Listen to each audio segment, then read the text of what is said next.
The UFC is headed to the White House for the biggest card in the promotion's history, and Jacob and I are here to break it down. My name is Angelo. This is We Want Picks, and Jacob and I are going to break down the entire UFC Freedom 250 fight card, giving you our picks, predictions, bets, and our Remember when they used to DraftKings do that?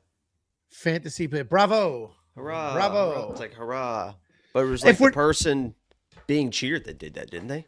Well, and if we're giving out bravos and hurrahs, hey, this past weekend I think I earned some. This past weekend was a good weekend. I didn't get to film a recap. I was living La Vida Loca. You were really going crazy for every time one of those bets hit, though. I know that. I didn't watch 1 minute of one fight. The fights weren't on. You want to talk about that phone call? You called me mid beer pong, 17 drinks deep. The party started at 2. I called you at 4 o'clock. Party started at 2. I said what I said. I call you at 4 o'clock. Safety parlay just hit. I just wanted to talk to my friend, wish him a happy birthday, give him the great news, or celebrate with him if he wasn't watching. You lied to me. Fuck all when as follows. Jacob's call. Jacob, hello? I said, my God. Angelo, the safety parlay. And then you said, then I was like, that parlay. And I went, no, I was fucking with them. So I was like, no, Charles lost a bad split because I couldn't believe it was a split. I said, Charles lost a bad split. You said, okay, but did the safety parlay win? And I was like, no, it just lost on a bad split, Angelo. And you said, who? I said, Charles. And you said, the safety parlay? And I said, dude, my brain just kept thinking Edgar Charez for some reason. So I wasn't processing information at it's appropriate rate of Chavez. speed. Well, I was not processing information at appropriate rate of speed. But the bets hit. I hit every single bet except Santiago Luna. Bet Sam hit another slam of the week. Another week up. Kunith has surpassed others on the team with his winnings. It was overall a great week. I didn't get to film a recap, so I couldn't do my normal Saturday night brag, but we're going to do it now. And here's a closer look at your boy. I only missed one bet. Let's talk about the French for a little bit. Let's just sit here and talk about what the hell is going on in this beautiful UFC Freedom 250 because we got a Frenchie. We got a Frenchie on this fucking card. After we're seeing them time after time, as the weather gets hotter, they start crumbling for whatever reason. Wemby in the NBA Finals. What the hell's his issue? Well, have you seen that the Europeans excuse me, sir. Okay? Yes. Okay. I think that people understand who's in charge at this point. Somebody shows up professionally to work. We're at the fucking White House. I put on a nice fucking tie. You look like a painter. What? Is that a regular baseball hat or one of those ridiculous Kangol hats? I just know that this thing, I'm looking fucking just. Why are you wearing a hat? You have a beautiful head of hair. Why are you wearing a hat? Up in this thing. I mean, this is fucking. There go a few girlfriends. He's popping buttons on the Gap Kids medium shirt. Watch out, ladies. You might lose an eye. But what was I saying before that? You were complaining about the French being soft. What the fuck is Wemby's deal? So Wemby, fraud check done. Career's over. You're 7'4". Demand the ball and fucking dunk on people. What are we doing shooting threes? I don't get it. And then we saw fucking last week with Ferris fucking Ziam. Couldn't believe that in the slightest. Getting mauled to start the first round. Then he flips the position. You're like, oh, okay, here we go. Then randomly slips and falls in the second round and then dominates the third round but couldn't get enough control to get a finish. It's like, I couldn't imagine being somebody that bet Gane this week. That's all I'll say. I couldn't imagine. Oh, that's the French. I was thinking fucking Aiemann Zahabi. You're right. Yeah. You're right. He is a French. I did bet on him, but we'll talk about that. Also, I said Sam hit a slam of the week. He didn't. I fucked up. I hit my safety parlay. Bet Sam is up money, though. He's up over 30 units on the year. He is officially the MMA betting GOAT. There is no comparison. Well, I might be technically leaderboards from the picks and bets are not the same thing, Jacob. Congratulations, Mr. The consolation Mr. prize. Prediction. It's my buddy. I saw his alternate video, and it's my dude. He knows the video. It's just Angelo on the thumbnail. That video. He knows I'm the reasonable one. They call me reasonable, level-headed Jake. That's what they do. Nobody has ever said that. Very even-keeled. Here's my thing. I give that dude a hard time publicly because I actually fundamentally disagree with what he's doing. I appreciate all the hard work. It's not easy, and I don't know what the reward is, but it's not easy to do. So I appreciate all the hard work he puts in. I fundamentally disagree with what he's doing. People are spending hours doing research and deep diving and studying and explaining their picks. And he's like, here's a list. Yeah, Don't that's watch me, their and I'm number content. one. That's me. You're I'm right. siphoning their I spend content. a lot of time doing the research, watching film. I promise you, I watch more film than anybody. Not only do I actually get believe picks right, but I'm fucking getting up like that. Edgar Chairez fight was exact. I said long jab, watch the calf kicks. When we were watching it live, I'm like, the first right hand he lands is gonna land, but he's gonna submit him because that's what he. I mean, it is the next level. But you know, I am still number one in the world. And I've now entered the top 15 of the underdogs too. So it's like, I come back with the dogs. And you know my favorite part about all that is, and when people try to be negative about me being the greatest capper in the world, WeWantPicks.com. I don't know what you're giggling about. Who's being negative? I love this. Somebody on one of my videos last week was like, yeah, he's number one in the world because all he does is pick underdogs, so he never gets the favorites right. You're the favorite picker. Excuse me. Yeah, I understand. But if you pick all underdogs, you're not getting any favorites wrong. But here. Okay. This week, I had a perfect fake math. I had perfect prelims. My prelim picks are perfect. And somebody left a message or left a comment and said, yeah, it's pretty easy picking all favorites. You can't win, dude. Well, it's like, well, I'm picking all. What? Number one in the world. I mean, it's just what it is. What it is. You can't win. It's literally impossible to win. But you know who is winning? Me. Here's my bets. But it's not just bets. If you go to the website, WeWantPicks.com, if you're new here and you're wondering why did Angelo finish a beer in the first 4 minutes of this stream, and what the hell are these two talking about? We break down fights. We have a good. Well, you already drank a beer. I drank this. Well, when you take the top, when you do the draft top, you can just guzzle them. FYI, it's an American beer, okay? Breaking down the America fight card with a draft top made in America, okay? You're welcome. I'm just doing my part. You're welcome. What kind of car do you drive? An American car. I drive a Yukon. Hell yeah. Are you going to say you can those suck on forms. these nuts? Nah, Yeah, you don't drive an American car. You piece You of damn shit. right. That thing fast as fuck too, boy. I tell you what, that thing fast as fuck too, for a reason. Yeah, can't drive in the snow. Driving that fucking how Ford. un-American is Yo, that? my girl sits on the left side. How- I'm fucking. How un-American is that? You can't even drive in the snow. Soft What? ass. You What are can't you drive in talking the snow about? with that fucking rear-wheel drive thing. Okay, probably. Yeah, that's the price we pay. For For speed. That's the price we pay for speed. Guys, we're going to break down this card. We're going to have a good time doing it. One of us might start slurring by the end of it. But we have an entire website dedicated to helping you make a couple of dollars. It's not just a list of our picks and bets, which, as we've discussed, Jacob's somehow the best picker on the planet, and we are up a ton of money this year. It's not just a list of pick and bets at WeWantPicks.com. It is also, I had a stroke. It's also a full suite of tools. We have a tape index for those Isn't who it like suits? What? Oh, it's a suite. You and your fucking Midwest bullshit. No, what do you call? it's What do you call a It's an dresser? Adobe suit. You buy Adobe suits. Yeah, you call suites suits. What do you call a dresser again? That's some dumb shit. A dresser. Oh no, you call it a bed instead of a bedroom set. You call it a bedroom suite. Yeah, it's a bedroom suite. Also, that's so fuck. Why is everything suites? No, it's a bedroom suit. Suit. Yeah, Bedroom it's suit. a bedroom suit. That's right. That's not right at all. It's a bedroom set. No, it's a bedroom suit. All right, chat. Is it a bedroom set or a bedroom suit? There is a bedroom set, but you can also say a bedroom suit. You cannot also say a bedroom suit. How do you even spell it? S-U-I-T? SUITE. That's sweet, dickhead. That's suit. See? Bedroom suit. That's what they're saying. No, it's Yeah, the first one right there.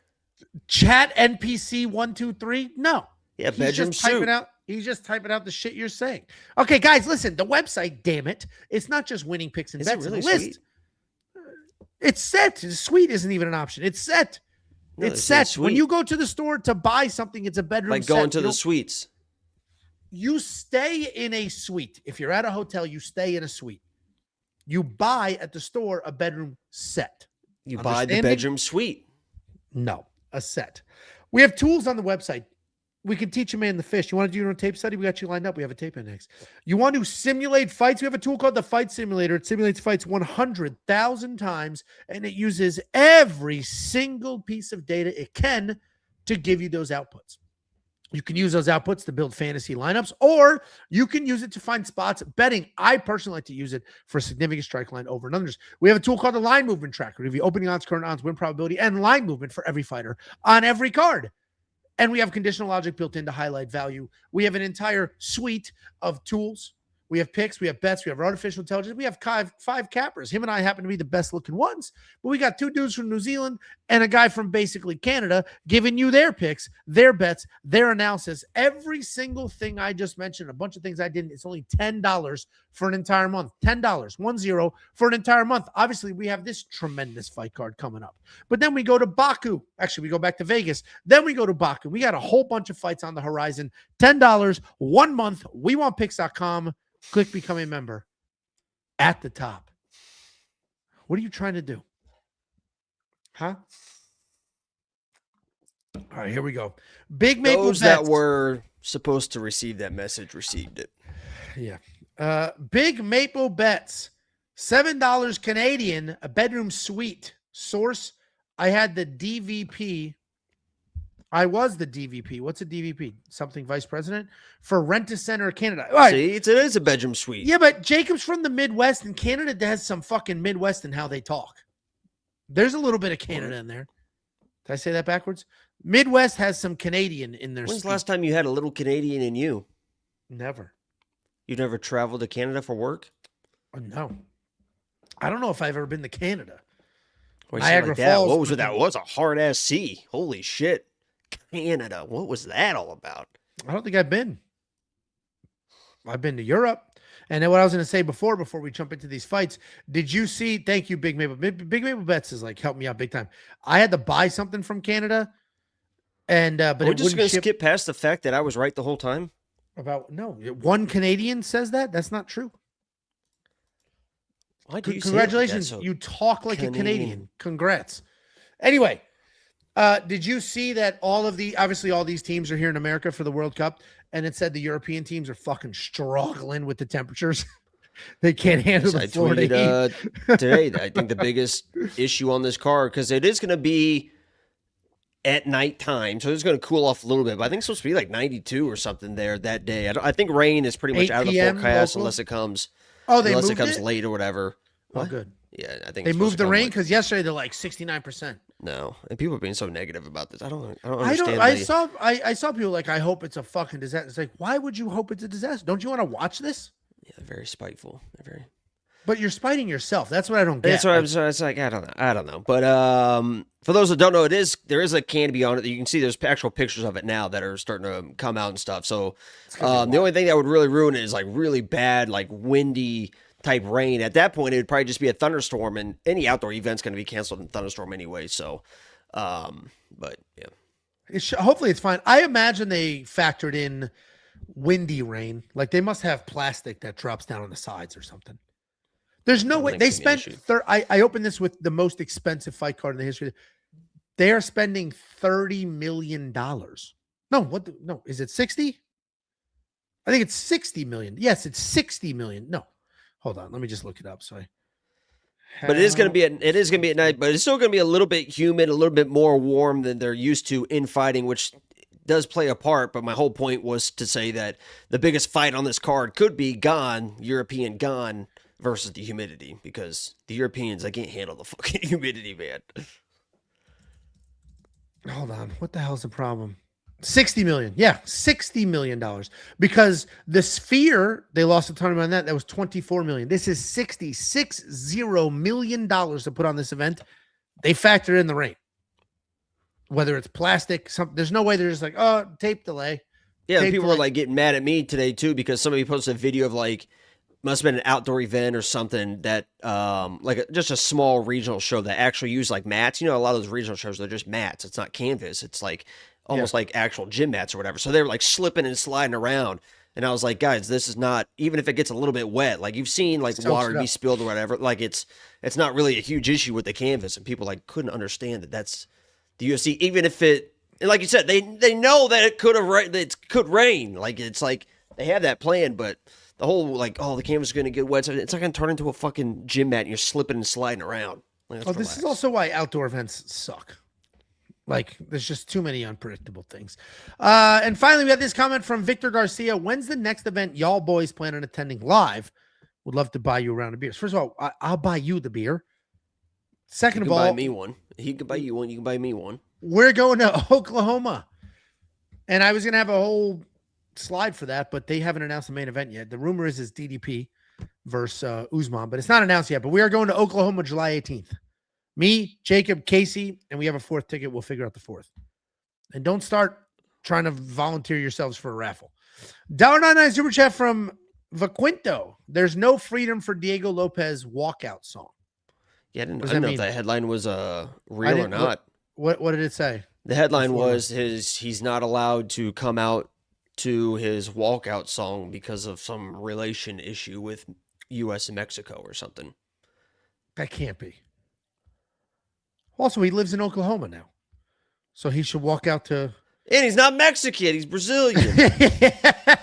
That's true too. He's fucking Brazilian. Actually, that's bigger. That's bigger than living in Oklahoma.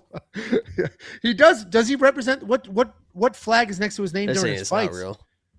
Yeah, I just glanced at it. You know how like the For You page, when you go to it, sometimes like as you're reading something, it'll like refresh or whatever. Yeah, so I saw it and then we have a $1.99 from Merles 190. Who you got tonight, Jacob? Spurs or Knicks?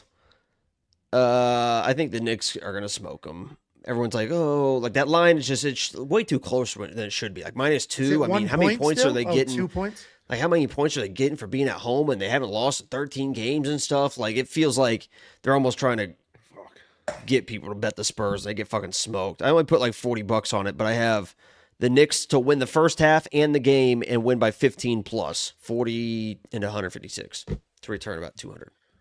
There we go. A $50 super chat from D Spearman. 50 bucks. Just want to show love to We Want Picks and happy birthday again, Angelo. I appreciate you. I'm a big listen, I'm a grown-ass man. I have a wife. I have 2 kids. I care about my birthday. It's lame. It is fucking lame to be an adult man and care about your birthday. It's lame. It's fucking lame. Oh, it's lame. I care. And I appreciate all the happy birthdays. And I keep track in my head who says it, who doesn't say it. I 100% do. I had a close friend of mine that did not you. A close friend of mine that didn't say that shit. I just sent you the tail end of the day, and I'm like, you motherfucker. I don't think I ever actually said it, but I sent you. It's close enough. You acknowledged it was that birthday. Day. Yes, you acknowledged that it was the day where there's a close friend of mine didn't. I told somebody else, I'm like, he's not gonna fucking say it. He's annoyed at me over some dumb shit, wasn't it? No, he did say it, and he's got a kid. Meaning like a baby, like he's dealing with that shit. Wait, you made contact with your black friend? I did. And you just happened to bring that up while D just donated $50 for some reason? You brought it up. Is this like something like you brought it up? You see the black guy get in your Uber and you turn on rap music to make him feel comfortable or something? I didn't bring it up. You did. Sorry, D. And congratulations again on the big parlay. Dude's fucking throwing it around now. He was donating Saturday as well. That's right. Yeah. Did you even get that money yet? Don't spend it until you get it, bud. They might figure out how to screw you. No, but thank you. No. Oh, that was somebody else that hit something huge. I got a DM. I should look it up. I had a DM. Somebody spent $1,000 on basically a full card parlay last week, and they hit a couple $100,000. It was crazy. I got to pull it up. I was like, "Is this yours?" He's like, "It's mine." It's like, holy shit, congrats. And he's a premium member, but it's like, I can't brag about that one. We didn't put that out. Although you are the number one picker in the world. So there we go. It's just growing and growing. You know what else is growing and growing? No. D, we appreciate you. Everybody else, we appreciate you. Let's go ahead. My doll? Your sex dummy? Why'd you dress it up like a dude? What? Why did you dress your sex doll up like a dude? Come here, buddy. Does it have legs?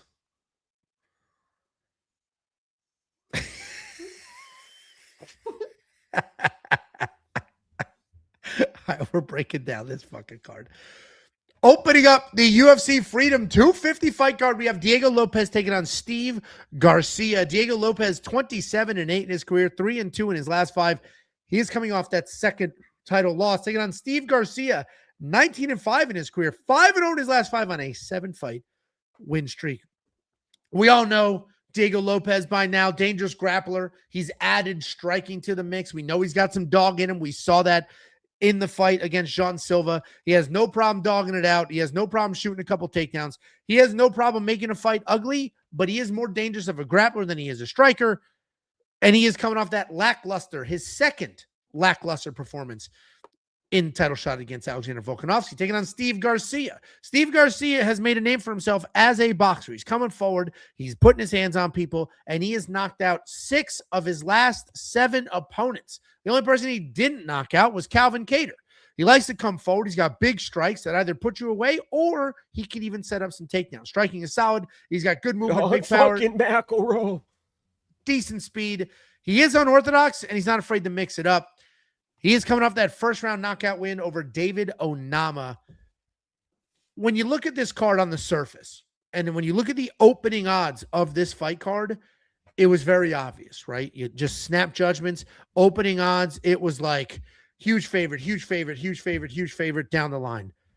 And now that we're approaching the fights, we have one fight that's dead even, and we have this line that is collapsing, and this will be close to even. People are loving Steve Garcia when they spend their money, because 83% of regular people voting on who they think wins are picking Diego Lopes. But the money is clearly coming in on Steve Garcia because his line was cut in half. And I can understand that because Diego Lopes is a powerful striker. He's added that later in his game. He's developed some wrestling. The guy lives in Oklahoma. He's wrestling with college wrestlers. And he's got dog in him. We saw that in the Jean Silva fight. What he doesn't have, though, is a huge marquee win. Beat an old-ass Brian Ortega, lost to Volk twice, had him in trouble, couldn't capitalize. Diego Lopes is the more well-rounded of these two fighters, and I think overall more dangerous because he does have some power in the hands and he does have very good jiu-jitsu. Steve Garcia is a really tough opponent for anybody. He has 9 knockouts in the UFC, so he has 9 knockouts at this level. I think Steve is actually going to win these striking exchanges, and it's going to force Diego to shoot and to grapple. And I trust that Diego can snatch something up in a scramble, or I trust that his takedowns, which historically offensively were not very good, but now he's in Oklahoma doing Oklahoma things.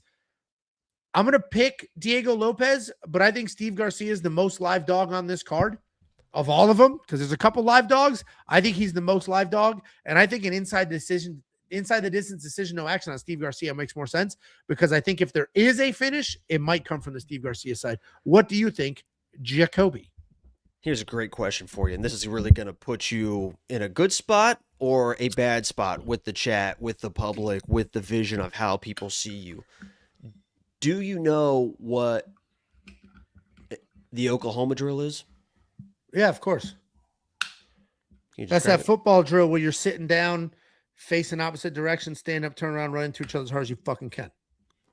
Okay. I'm a man. Okay. All right. I mean, that's good. That's good. W's to Angelo. But as far as this fight goes, listen, I like Diego Lopes. He's been my lock of the week a couple times. Every time he fought Volk, I thought that he could beat Volk, and I just think he's got the skill sets. Almost did to beat Volk. Obviously, I went against him in the John Silva fight. Great. I mean, that was still. I rewatched that yesterday, dude. Me and Angelo were there. That was the loudest. I've been to a lot of sporting events. You took the pic, Jacob. Sorry, I don't mean to interrupt. Jacob took the infamous picture from that event of Diego Lopes on the cage pointing at Jean Silva's corner. Or no, flipping him off.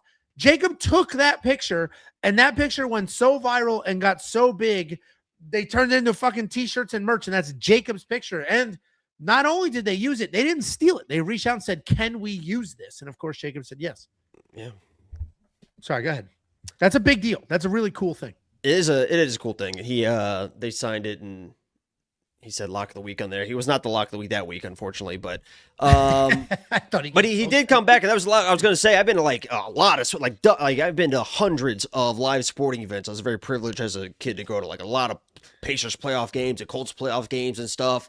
And that was as loud as I've ever heard in arena when he came back and won that fight, because it was looking like, and it kind of leads into this fight, it was looking like John Silva was about to like knock this guy out. Like things were going very south for Diego Lopes in that fight. And then he came back and won. So it just went absolutely, but it was amazing. That was the coolest thing I think I've ever been a part of it from the UFC. Really I was at John Jones when he beat Gane to win the belt, to be the heavyweight champion and stuff. And obviously I was at some really high level fights with Amanda Hebos that are close. Yeah, I was there. UFC Vegas 110. One of the highest level events I've ever been to, for sure. Who was the co-main? And Mackenzie Dern. Yeah, who was the co-main? Was one of the highest level fights I've For sure. ever been a part of. And it got loud in there too, I'll tell you. It almost got as loud as Noche when Diego won. But I like Diego Lopes. I got nothing against Diego Lopes.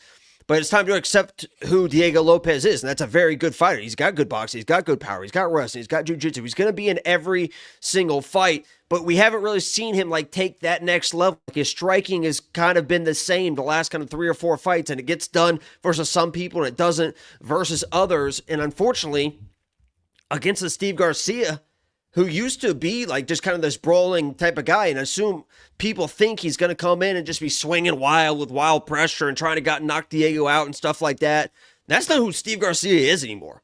This guy's a good fucking boxer, and not only is he a good boxer, he's a good, long southpaw that I think is going to give Diego a lot of issues, because anytime you saw, if you watch that Ortega fight, a few times he was forced to switch southpaw because Diego was beating up the fucking front leg of Ortega. And when he was switching southpaw, he was having some pretty good success, landing the jab, landing a couple combinations in southpaw. And Steve Garcia showed against Calvin Kattar, you're like, holy shit, this guy's a good fucking boxer. And I was high on David Onama going to that fight. I was at that fight as well. There was that poster over there. And Steve Garcia just fucking teed off that guy for the opening belt. But he's got good head movement. I think he's the better striker of the two. I think, yeah, you guys know I talk about that long fucking jab, He's almost got like Edgar Chairez, like step-in jab at 145. And he's such a long, big dude in southpaw. I think the jab of Steve Garcia is going to be landing, even though it's split stance. I think he can be long enough to land that. And once Diego starts pressuring, like, because as he's getting hit, he kind of gets pissed off and he wants to get one back and stuff. I think Steve Garcia is the better, more technical striker in those type of exchanges. And if Diego, I don't think he's going to wrestle game plan, but if he waits to wrestle, Steve Garcia is good enough to kind of withstand that type of wrestling and grappling and stuff like that. And this is kind of one of those fights. It's going to be the earlier one. It's going to be a little bit hotter than the other fights. The sun's probably going to be coming out and stuff like that. I've already seen Diego Lopes kind of slow down in almost kind of every single fight. You know, he's going to try and tough it out, but this could be one to keep an eye on as far as like, if somebody's got gas tank issues, it's probably going to be 92 degrees while these two are fighting. You know, that could be another thing that plays a part. But I think this could be a boring kind of striking outside, almost like the Steve Garcia Qatar or like Diego and like Ortega and stuff like that. But Ortega had a lot more success boxing than people realize in that fight. And Steve Garcia's a really good fucking boxer. I'm going with Steve Garcia here. Yeah, I like I said, there's a couple of live dogs on this card. There's a few that it's like, no, this is how this is going to go. But there's a couple of live dogs. I think Steve Garcia might be the most live dog on this card. And he's not even the closest odds-wise. Like the co-main is dead even. And then there's another fight on here I'll show you when we get there, obviously. People are all over pick-wise, but it doesn't get reflected in the odds. This one is reflected in the odds, but not pick-wise. There's not a lot of people picking Steve Garcia. 17% of the public, and even our comment section right now is like, I'm rooting for Garcia, but Lopes has this. And Lopes is probably a lot of people loving Diego Lopes here, and I get it. But I think some of that might be the fact that the UFC put him in 2 title fights, and we have told ourselves, oh, you fought for a title twice. You must be the second best person in the world. And I don't really know if Diego Lopes is the second best person in the world, because like and I don't want this one fight to be a 40 freaking minutes. Who did Diego Lopes beat to convince everybody that he's definitely going to beat the shit out of Steve Garcia? Who? Yeah, I agree. Because like, I kind of wish you wouldn't use that tone with me, but I'm 3 deep, so I'm going to get angrier and angrier. And if you were here, touchy. I think Diego Lopes wins this fight, and I explained why, but I totally understand picking Steve Garcia, being on that side. I've got bets. You're not going to see me betting on Diego Lopes like in any meaningful capacity. You want to parlay all the favorites? Go for that. But I'm not going to put an independent bet on Diego Lopes. And if there is a finish, it might be on the Steve Garcia side for the reasons you mentioned. DraftKings pricing this week, very bizarre. There's only 7 fights. So these two numbers aren't totaling up to what they normally would. $8,400 for Diego Lopes, $6,600 for Steve Garcia. You're never going to get Steve Garcia at $6,600 again. Steve Garcia would be in a title fight, and he still wouldn't be $6,600 in DraftKings Fantasy. Probably got to roll the dice on that a little bit. If you want to access every single pick, every single bet, every single tool, if you go to the website, wewantpicks.com, we have everything you could ever want or need. It is the undisputed, undeniable best service this space has ever seen. Period. End of story. It's only $10 a month. No greed, no weird upsells, no cross sells, no tiers. $10 an entire month for everything, including the artificial intelligence. WeWantPicks.com. Click become a member at the top. A couple of super chatterinos. $2 from the 36 Jameable. Let's go, Garcia, even though Diego will probably KO him. Here's a perfect. This is what we were just saying. Rooting for Steve, but picking Diego, I'm doing that in the co-main event, but only 17% of people think Steve can win this fight. It's very surprising. Thank you so much for the super chat. I cheat on my wife with transgenders. $1.99 super chat. Oh, he changed his screen name from last week. Last week it was like Harold shits in Kumar's mouth or something like that. Jake looks like Quentin from October Sky. I looked it up. Who that is. No, I know. You've never seen October Sky? Jake Gyllenhaal? I've never seen October Sky. Oh my God. It wasn't in a book? You didn't have to read that in high school? We watched it in high school. No. We didn't It's watch a really good movie. It's a good I think it's a really good book, and like the movie's really good. It's a great movie. I should watch. It's not a family movie, is it? Because like it's summer and my kids love movie night. I'm running out of fucking movies. Like we're out of movies. Probably. Let's see. Yeah, we're not at PG-13. I'm trying to think if there's anything like what the bad part is. We also try to avoid. We try to avoid like I was gonna watch We Bought a Zoo. No, it's PG. All right, maybe I'll look at. We were almost gonna watch We Bought a Zoo, but the plot is like the mom dies, so they buy a zoo. It's like whoa. That's Spoilers, the plot dude. of the freak. What the fuck?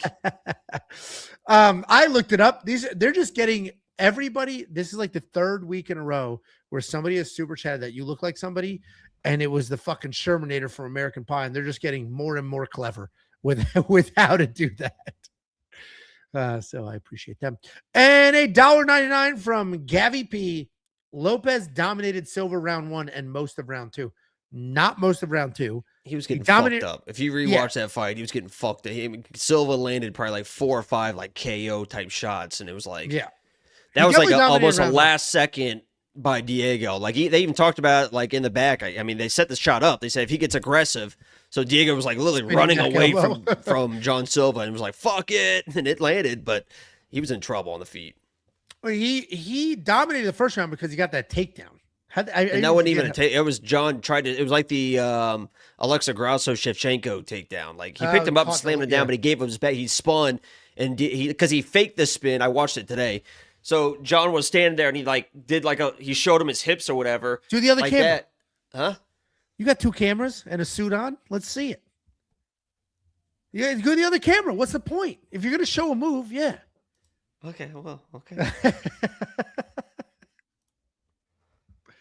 Hey guys. It's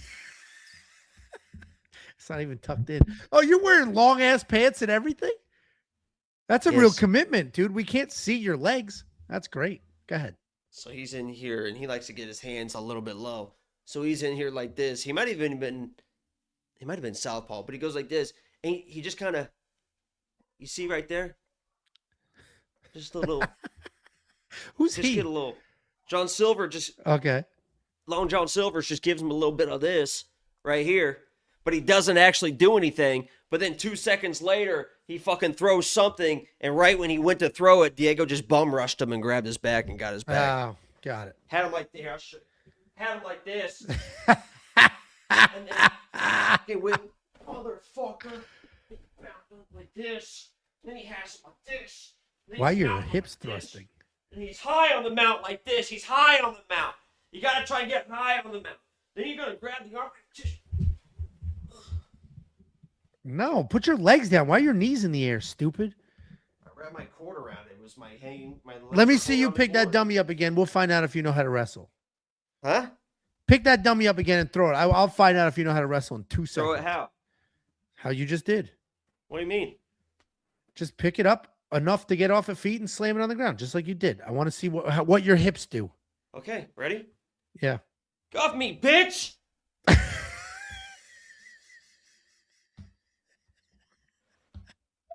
It's cold, bitch.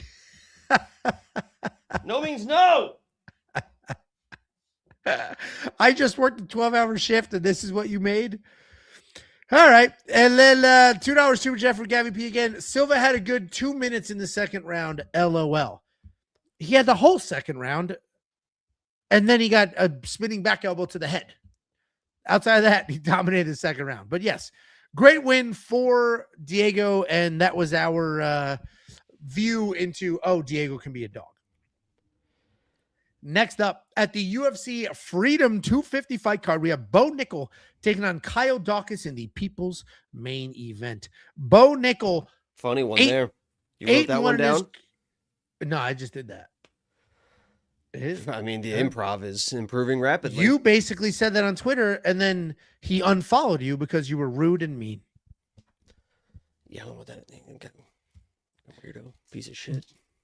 You talk about him, not me. Bo Nickal, 8-1 in his career, 4-1 in his last 5 years, coming off that bounce back finish win over Rodolfo. Fucking shit, man. First one I opened. What is it? Tom fucking Nolan, dude. Oh, Kyle Daukaus, 17-4 in his career, 5-0 in his last 5. He is on a 6-fight win streak. As we all know, big, and I'm going to say that a lot in this card, as we all know. Bo Nickal, big-time wrestler. Multiple-time Division I national championship, world championships under his belt, and he has taken those wrestling skills and he's brought them over to MMA. And he isn't just a straight-up wrestler anymore, because now we've seen him strike. He has more than one win where he didn't really wrestle. He has one official win where he did no wrestling whatsoever versus Paul Craig. And then his last fight against Rodolfo Vieira, he did wrestle, but he also did quite a bit of striking, and he mixed the two together very well. I would argue his last fight was his most MMA-centric fight that we've seen from him. He's beginning to trust his hands a little bit more. He just head kick knocked out Rodolfo Vieira. But we also saw him get broken in half by the much larger RDR. He's taking on Kyle Daukaus. Kyle Daukaus is a name that you're familiar with, but probably not a name that you respect. And listen, I fall into that category. I've been a Kyle Daukaus hater for quite some time. But if you just objectively assess Kyle Daukaus, the dude is very big. He is very long. He's got decent striking. He's got good jiu-jitsu. The in-between kind of stinks. Chin isn't spectacular. He was cut in the UFC in 2022, went to the regional scene, racked up a couple of wins, came back, and he's got 2 good wins in a row. The boxing is okay. He is primarily a grappler, though. Problem is, like a lot of others, his offensive takedowns suck, so he can't really dictate where the fight goes.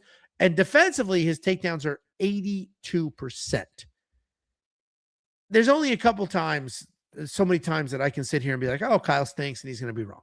Kyle stinks, he's going to lose. Kyle's not going to win. And I've done that in the last few fights, and I've been wrong those last few fights.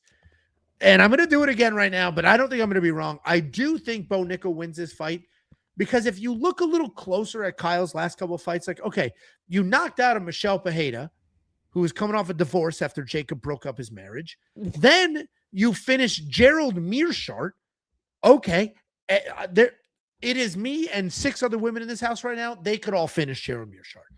So yes, 2 wins in the UFC at that level. What are you laughing at? Are you doing sexual innuendos for my young daughters? I'm not laughing. So he's got 2 wins. Sentence, man. He's got 2 wins in the UFC at this level since making his return. And obviously you couple that with his regional wins. It's like, oh shit, Kyle Daukaus has really been putting it together. But if I just zoom out and look at this fight for what it is, Bo Nickal is not ready for a title fight, despite what Chael Sonnen wants him to think. But Bo Nickal is a good wrestler. Bo Nickal has put his hands together. And I think Bo Nickal can close the distance if he needs to close the distance. I think he can get it to the ground if he needs to get it to the ground. I don't think he'll outstrike Kyle Daukaus. Not that Kyle's a great striker, but he's at least been in this sport for a very long time. So I do think Bo Nickal wins this fight. I don't think it's particularly dominant. I don't think it's particularly exciting, but I do think Bo Nickal wins this fight. And this is, you know how you do your Instagram deep dives and you can surmise what's going on based off what you see on Instagram? I'm not quite going to do that, but I went to RAF last weekend, the Real American Freestyle Wrestling. That was here in Arlington, Texas. Bo is from and currently lives in Allen, Texas, and he wasn't there, which means this motherfucker is locked in for this camp. Locked in. There's no reason not to go to that event and just hang out. He wasn't here. He was locked in for this camp. I'm going to pick Bo Nickal.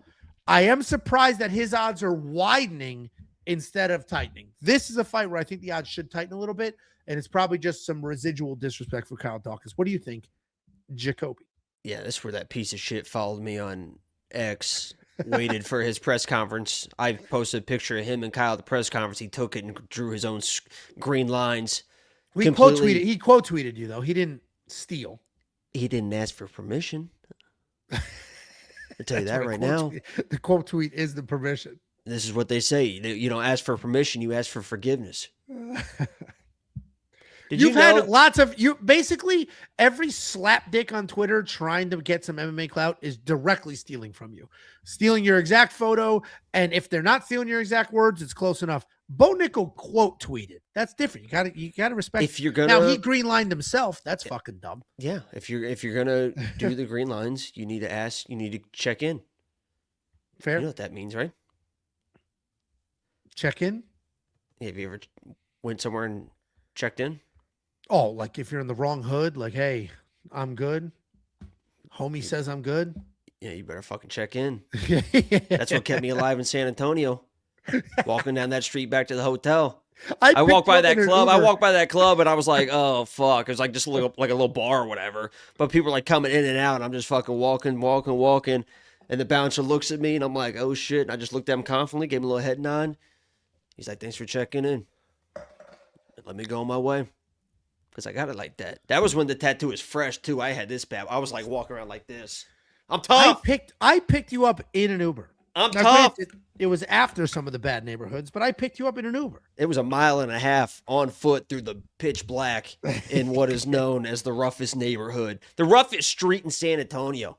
I mean, we asked every cop. I'm a man of the people. I'm welcome in any hood, and I proved it. I don't just talk the talk, ladies and gentlemen.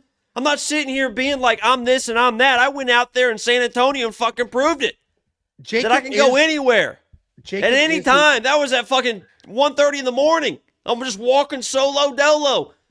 People are giving me head nods and high fives. You did put your jewelry in your pocket. Good move. Right. I'm not making fun of you. Good move. That was the first thing I did. I was like, hey, how about we talk about who we think wins this fight? Oh, it's my turn. It's been. Yeah. Oh, yeah, because the Bo Nickal thing. Listen, Bo Nickal's going to lose you guys a lot of fucking money. He's going to lose you guys a lot of fucking money because this guy ain't very good. He's just not very good. You want to watch the fucking Rodolfo fight again and watch the fucking boxing of this guy. He still doesn't know how to box. Southpaw, this is a Southpaw versus Southpaw matchup. I mentioned that because typically Bo has been going up against Orthodox, and I think he's probably, they say even when you're a Southpaw, it's weird to go against another Southpaw because you're typically fighting Orthodox type fighters. But when somebody is as novice as a Bo Nickal compared to Kyle Daukaus, kind of been in the game, I think that cross-up matchup kind of hurts him more. But if you watch that Rodolfo fight, the boxing was not very good. Like, he's just like throwing blind, just kind of right hands. He throws like this shovel uppercut where he's like just kind of leaning forward, whatever. And it's crazy to say this, but at this point, Kyle Daukaus is the better boxer in a matchup. Like, he's shown that his boxing's gotten a little bit better. I know the matchups can be kind of, it is what it's like. He clips Michelle, and then he knocks out Gerald Meerschaert, and it's like, okay, whatever. But you can tell his boxing is crisp, and Bo Nickal's boxing is wide. It is long. It's got some power behind it, but I think that this is a Kyle Daukaus fight on the feet. I think he's going to have the pressure. The last true southpaw that Bo Nickal fought was RDR. Not a lot of boxing in there, but you could see he was a little bit didn't like the pressure that RDR was bringing. RDR, another big guy, southpaw and stuff like that. And obviously we saw what happened in that one. But I think Kyle Daukaus is the better striker. He's shown that he's got power now. And even if Bo is getting the takedowns, he's not the better grappler. Like, Bo can get the control and he can lay on top and stuff like that, but he's not going to, I don't think he's going to submit like a guy like Kyle Daukaus. So if the first round he's getting the takedowns and stuff like that, Kyle Daukaus is going to make him work. And we've seen Bo Nickal kind of slow down, abandon the wrestling. And I think once Bo Nickal abandons the wrestling and Kyle Daukaus is kind of in his face like RDR was, Bo Nickal is going to overextend and get caught by Kyle, and I could see Kyle even maybe finishing this guy. I'm not a big Bo Nickal guy. I don't think he's improved at all. And you watch that RDR fight again, he's like, pop, pop. Like RDR hits him in the body, hits him with the knee. This is like before he went down. He like immediately like starts like laughing and giggling. Like there was no like, oh, I'm going to fucking like, fuck this. I'm going to bite down. He gets hit again. He's like, starts smiling and stuff. And then he like just tries to throw a big right hand and gets knocked out. But that little like 15, 20 seconds there was like, you're supposed to be this killer dude that's coming in and taking over. And I want to beat Chimaev. And the first time you have like a little bit of adversity, you're like, uh-oh, like panic giggling in the octagon. It's like, I don't know if this guy is who we think he is. I mean, if he gets the takedowns to control, he knocks him out. Kyle Daukaus isn't like the best fighter in the world, but you know, I need to see like a little bit more from Bo in the boxing, and you know, we'll see. But I'm on Kyle Daukaus here. My headphones are there. Oh my God. There we go. One of the biggest card of the year. First of all, you can't even fucking show up in a collared shirt at the very minimum. Maybe throw a sweater on or something. Shirt. What was that? Dude, I got a phone call. These are fucking AirPods, and I have an iPhone on a Mac, and the AirPods. You fell asleep. We saw you fall asleep. What fall asleep? My phone stole. I got to repeat everything I said if you didn't fall asleep. I told you my headphones switched. You were talking about RDR was lighting them up. Also dumb shit. Here's what I was going to say. RDR obviously beat his ass, but where it turned in that fight is because Bo Nickal jumped guillotine like a moron. When Bo Nickal jumped guillotine, because he was having success, Bo Nickal he was just fine. He took down RDR, was fine with the grappling scrambles. And then when he jumped guillotine and he ended up on his back, and RDR's big ass, who's too good to just choke out with a random guillotine, popped his head out. He started raining down on Bo. And that's when Bo's switch went off and RDR's switch went on. Because then RDR's like, oh, he's fucked. And that was the issue when he thought he could finish him that quickly and he couldn't. So I do not think. I don't even know what you were talking about. I don't know what you're all thinking, oh, Bo striking sucks. Bo striking sucks. RDR was lighting him up on the feet. No, he wasn't. I didn't say that. I didn't say that. What are you talking? You didn't listen to his thing I said. I said it didn't even matter because there wasn't a lot of striking. You said Bo was getting lit up on the feet. No, I did not. I said it's southpaw, but it doesn't really matter. There wasn't a lot of striking. I don't know. Who'd you pick? Kyle? Did you pick Kyle? Sorry, my headphones went out. Listen, I get picking Kyle. I think Kyle's a decent dog on this card. He's getting more respect. If we go back to Steve Garcia, the money is going in on Steve Garcia, yet the line, the money's going in on Garcia, so the line is tightening, but the pick percentage is not even close. Where here, it seems to be the opposite. The money is coming in on Bo, the line is widening, but the general public perception is leaning towards Kyle, and more people are picking Kyle and spreading that out. I get it. He's long. He's awkward. He's been fighting for a long time at this level. I'm just going to have to pick Bo because I think he can control where this fight goes. And now I will say Bo is a Division I national champion wrestler, but he's not Jordan Burroughs. He's not shooting takedowns. It's a lot of trips. It's a lot of throws. Even if you go watch when we break down Josh Hokit, we're going to talk about how Bo Nickal beat Josh Hokit in the NCAA national championships or in the tournament. Josh Hokit aggressively shot a takedown too high, and Bo reversed him and threw him to the ground. Bo doesn't like. I would never do no dumb shit like that. Yeah, because you wouldn't even know how to try. Bo doesn't like shoot blast doubles. He gets you against the cage. He drags you to the ground. Where Bo is going to have problem with people is if he can't close. If you can just stay on the outside and touch, and he can't close that distance, he's not shooting a takedown. I think he'll be fine. Who is that? That's not for you. No. I think he'll be fine, but I totally understand people on the Kyle Daukaus side. I'm on the Bo Nickal side. Jacob's on the other side. If you need a tiebreaker, we have tiebreakers. A, we have an artificial intelligence picking fights based solely off historical information. I got an autograph. Wait 1 second. B, We have 5 human cappers. We got Artem, Betsam, Kunith. We have 5 human cappers. Go to the website, wewantpicks.com. It's $10 for everybody and everything. No upsell, no cross-sell. If you love it, you keep it. You hate it, you cancel. $10, wewantpicks.com. Here, I got an autograph, and let's see if you can get it in, what, 10 you can ask 10 questions about it and see if you can get it. Okay, go ahead. All right, you ask the question, and we'll see if you can get it. Man or woman? Man. Ever been a champion? Yeah, do yes, no questions from now on. Ever been a champion? Okay. No. Both my questions were yes, no. No, you said man or woman. I said man, which you could have answered. You It's a- could have it's a asked that 50 either way. yeah, Yeah, okay. I see either way. I'm just saying. So man that's never been a champion. Right. Have they ever fought for a title? No. Are they currently fighting today? Yes. Chat, you guess too. Over 155 pounds. Wait, what? You said over? Is that Over 155 pounds. No. See, I'm going to say under, and it's going to be 155 now because you questioned how I asked that. Under 155. Yes. Okay. All right, we're at 5. Holy fuck. Okay. It's somebody who fights today, never been a champion. Are they ranked in the top 15? Just use your logic. I don't need It's the close. exact. I Okay. think. Let me see.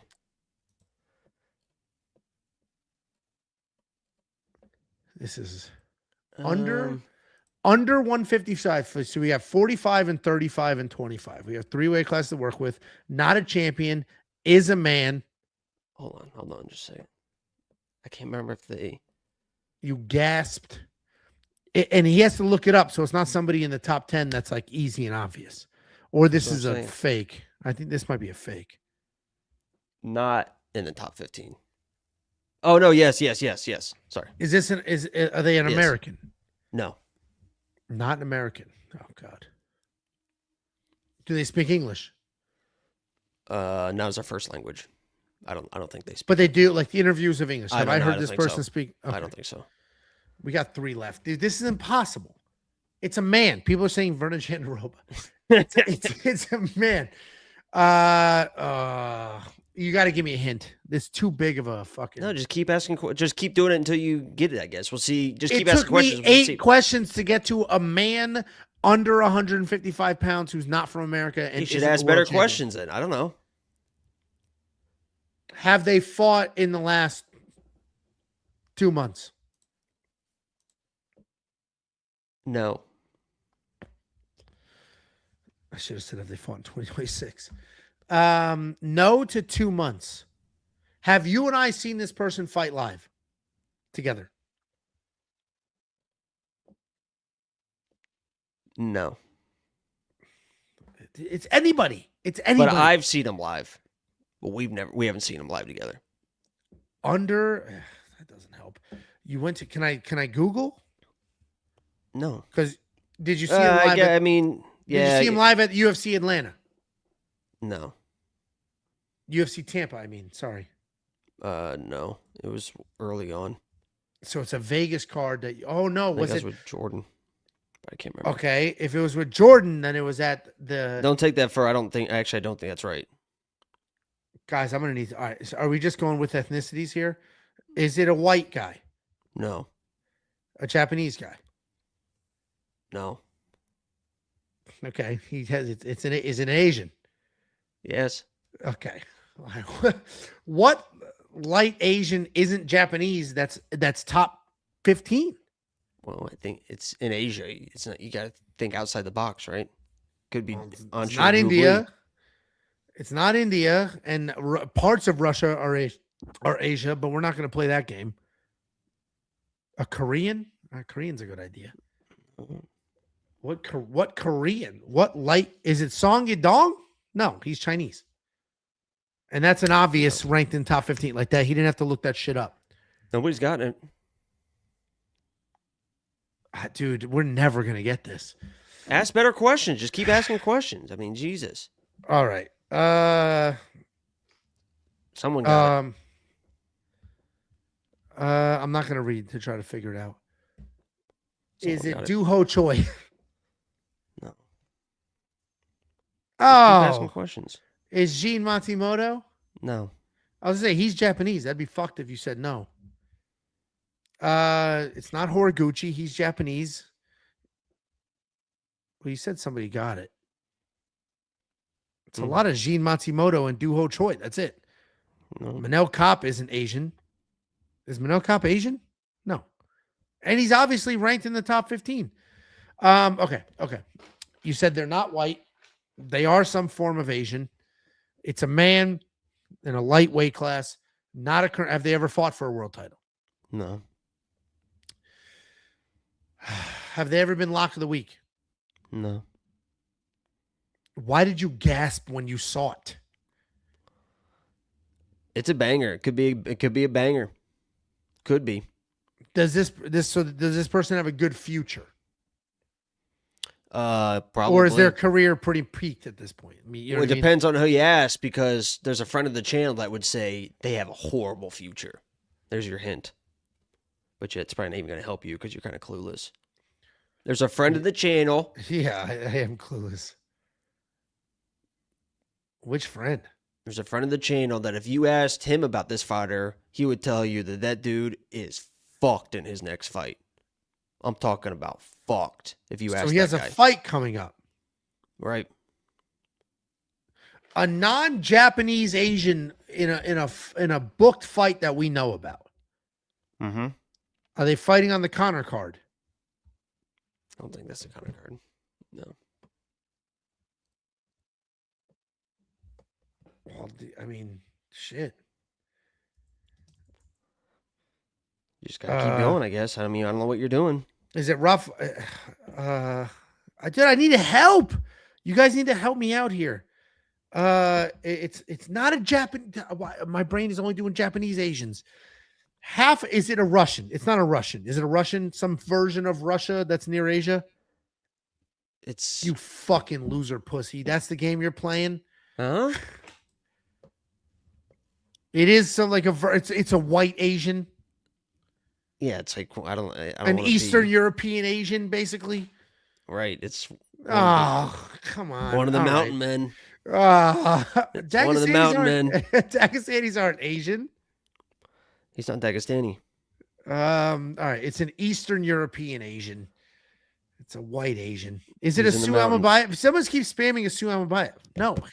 It's a Su Almabayev? Damn, who's he fighting next? Charles Johnson. Really? I didn't know that. That took forever. Yeah, that was pretty embarrassing for you. That was embarrassing. Damn, dude, when I saw people spamming a Sue, I'm like, it's not a Sue. Holy shit. All right. Is this only the second fight? Are we really only on the second fight? Oh, shit. And there's 7. All right, let's move on. Oh, no, wait. We can't. We got a $50 super chat, 50 from Jimbo Ortega MMA. Jacob ruined Michelle's career and turned him into a Daukaus victim. Shaking my head. I always watch the streams, and I just want y'all to know that I love We Want Picks, boys, especially Jacob. And what do you mean, especially Jacob? Nixon 5. Well, we appreciate the super chat quite a bit. They're getting smoked right now. They're fucking me hard. They're down 10. The Knicks are? Mm-hmm. That's been like every game. Thank you very much for the super chat. Is this Jake Matthews, that fucking dork that can't finish anybody? That overrated dork, Jake Matthews? We appreciate you very much. Thank you for that super chat. Thank you. And Jacob did ruin Michelle Pejeda's marriage. He didn't. Okay. Well, it was your tweet that ruined their marriage. So sounds like you did. Next up, I believe in love, man. I believe in love. I saw a TikTok. I think it was today. It was an early Craig Robinson stand-up. And he was like... Was his stand-up good? I've never seen his stand-up. I have no idea, but I was about to tell you a fucking joke from it. If you would have just... Well, I feel like calmed your tits there for about 30 seconds and let me fucking just explain it. What was that? The tits are they sitting pretty? How they sitting? They're not moving. See? They're calm. They ain't moving. Lean forward a little bit like this, and then let me see it. They're not moving. See? Go like this, lean over, and then let me see what happens. They're rock solid, dude. It's all chest. It's not tit. See? Oh God. What a move. But it was early Craig Robinson, and he said, what's so funny? Go ahead. You saw Craig Robinson. Yeah, and he was like, I believe in love. Like, I believe in romance, and I believe that there is somebody out there, for everybody. He's like, but mine must not have been born. He's like, but mine must have been miscarriage or something like that. It was just kind of a funny little thing. I can't believe I waited for that. Next up, I can at find it and UFC play it. Freedom, at UFC Freedom 250, we got Mauricio Ruffy taking on Michael Chandler. Mauricio Ruffy, the astronomical favorite on this card. Just 3 days ago, Mauricio Ruffy was like a moderate favorite and now is an astronomical favorite. 13-2 in his career, and he is 4-1 in his last 5. He has that bounce back win over Rafael Fiziev, taking on Michael Chandler, 23-10 in his career, 1-4 in his last 5. 3-fight losing streak. Mauricio Ruffy, as we all know by now, nasty striker, big fight ending power. He has 13 wins. 12 of them are by stoppage. He throws heavy 1-2s. He looks for power. He's not just a traditional striker. He's not just like bing bong, I've got big power, I'm Alex Bejeda.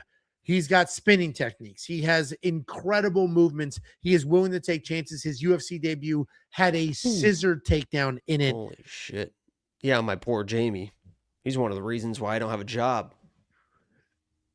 What do you mean you have a job? Your real job?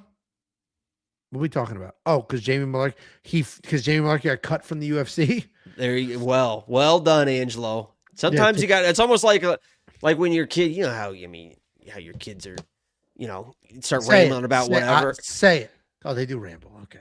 No, like if you ask them a question or whatever, and they don't know or whatever, instead of immediately interrupting them and being like, well, it's this.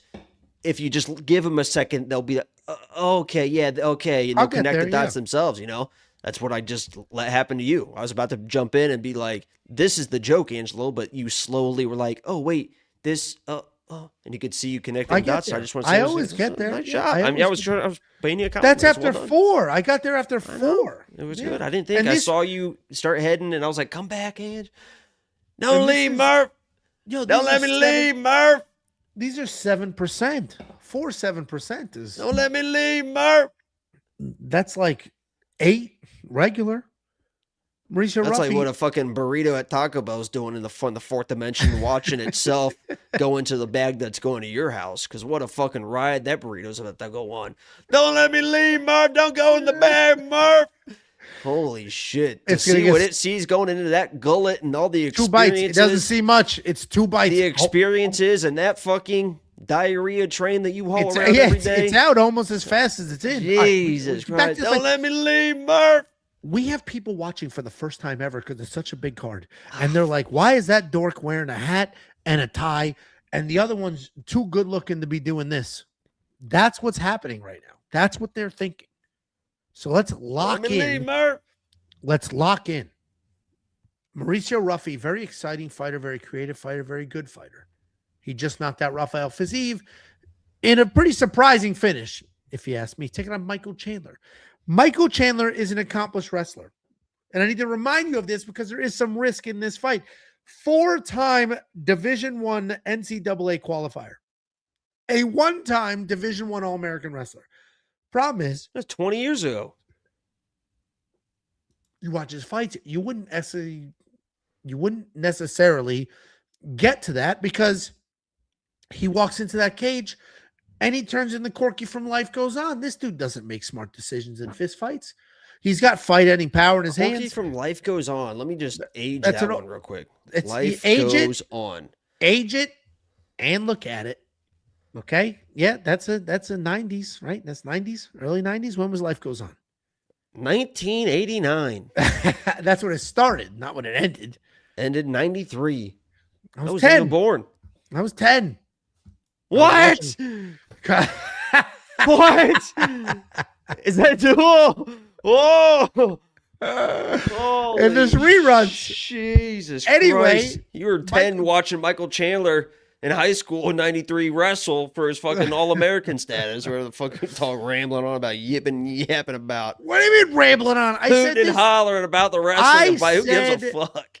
I said this dude is a nasty wrestler, but he walks into that cage, ignores his wrestling acumen, and he turns in from Corky from Life Goes On. And then you Googled Corky from Life Goes On, and it only takes 30 seconds to clock what the hell I'm talking about. Does it not? Well, let me see Corky.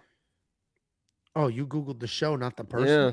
Corky is the core of the analogy. Oh. Yeah. Oh. Take off your hat, show them your forehead. Show them your forehead. And they'll understand. What? Michael Chandler has fight-ending power. Michael Chandler has incredible cardio. Michael Chandler works very hard. Michael Chandler is a nasty wrestler. Michael Chandler uses none of those things because he's here for the boys. You can hate on Michael Chandler all you want, but Michael Chandler is for the boys. This dude shows up, he slings leather, and he tries to put on a show. And it's unfortunate for his actual win-loss record because he's not winning, because he comes out here and he just starts throwing hammers and doing crazy shit. He's throwing what now? Hammers.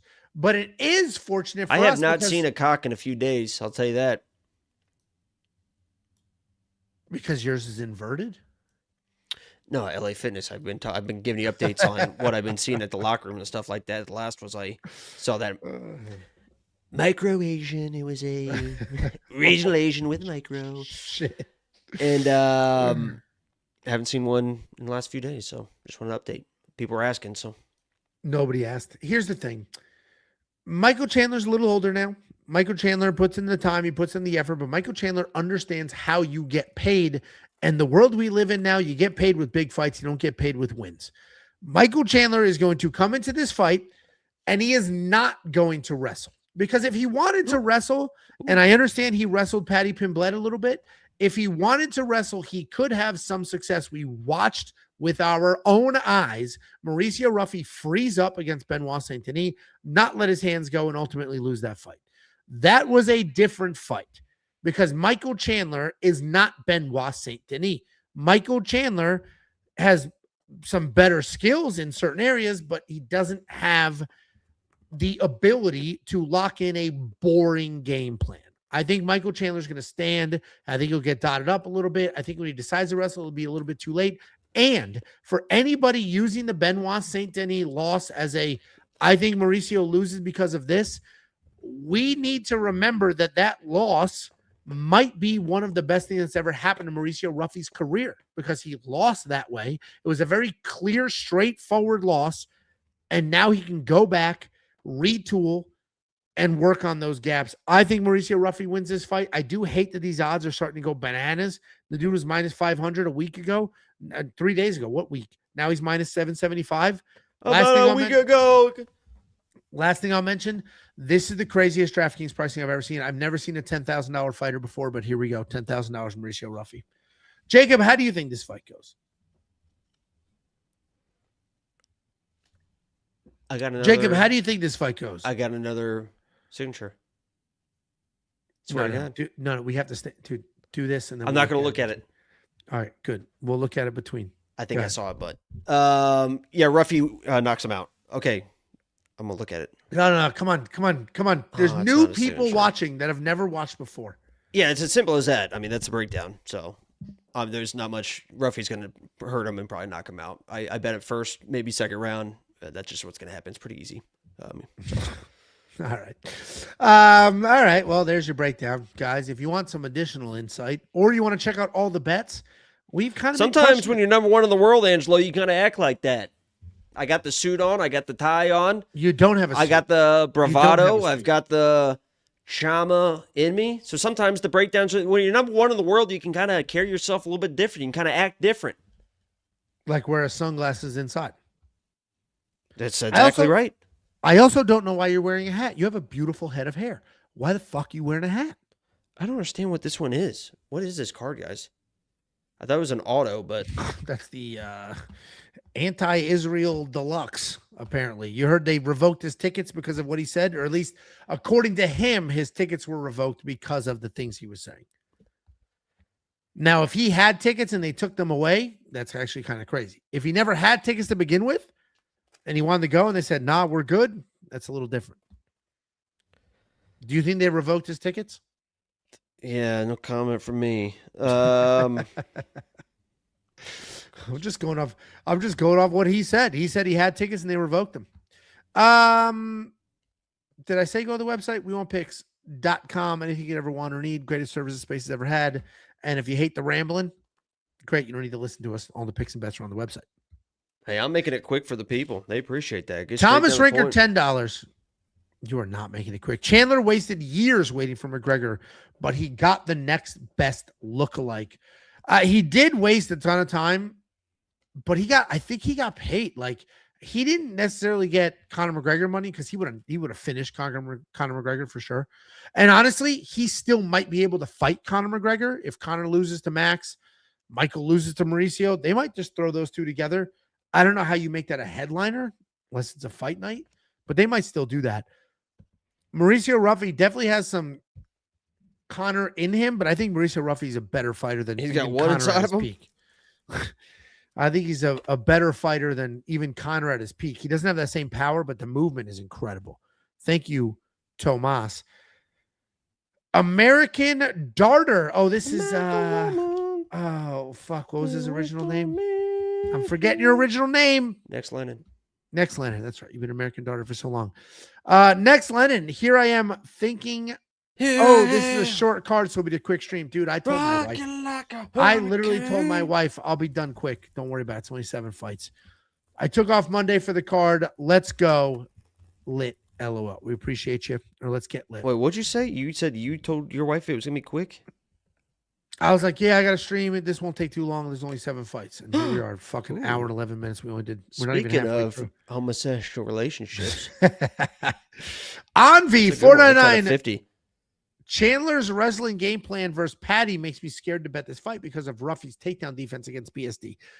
I mentioned that before. I would not. First of all, Ruffy is at too good of a gym. And whether you want to say that gym is Fighting Nerds or you want to say that gym is the one that Volkanovski is at, he's at too good of a gym to not learn from that fight. He learned from that fight. And BSD is a bit of a different animal than Michael Chandler is right now. Michael Chandler obviously has some dog in him, but he's 40. He's 40. I think we're good here. I'm not worried about it. We had a couple more super chats. We'll save them for the next fight. Next up, at UFC Freedom 250, we have Derrick Lewis taking on Josh Hokit. Derrick Lewis, 29-13 in his career, 3-2 in his last 5 years, coming out that finish loss to Waldo Cortez Acosta, taking on Josh Hokit, 9-0 in his career, 5-0 in his last 5. He's coming off that insane back and forth fight with Curtis Blades. I don't need that. Listen, we're going to speed this card up by not breaking down each fighter. We know Derrick Lewis is the all-time knockout king. We know Josh. Hold on a second. So I save all the time in the world last breakdown and get chastised. I get dragged around. I get thrown around. I get a tongue lashing from, and not the one I'm used to. You keep saying sex pervert stuff. Because you're like, yeah, what do these people come for the breakdown stuff? But now all of a sudden you have this great idea of shortening stuff up and acting like you're doing it for the people. You're trying to take me for the people, attitudes and expectations and results, and you're trying to take credit for that. Here's the thing.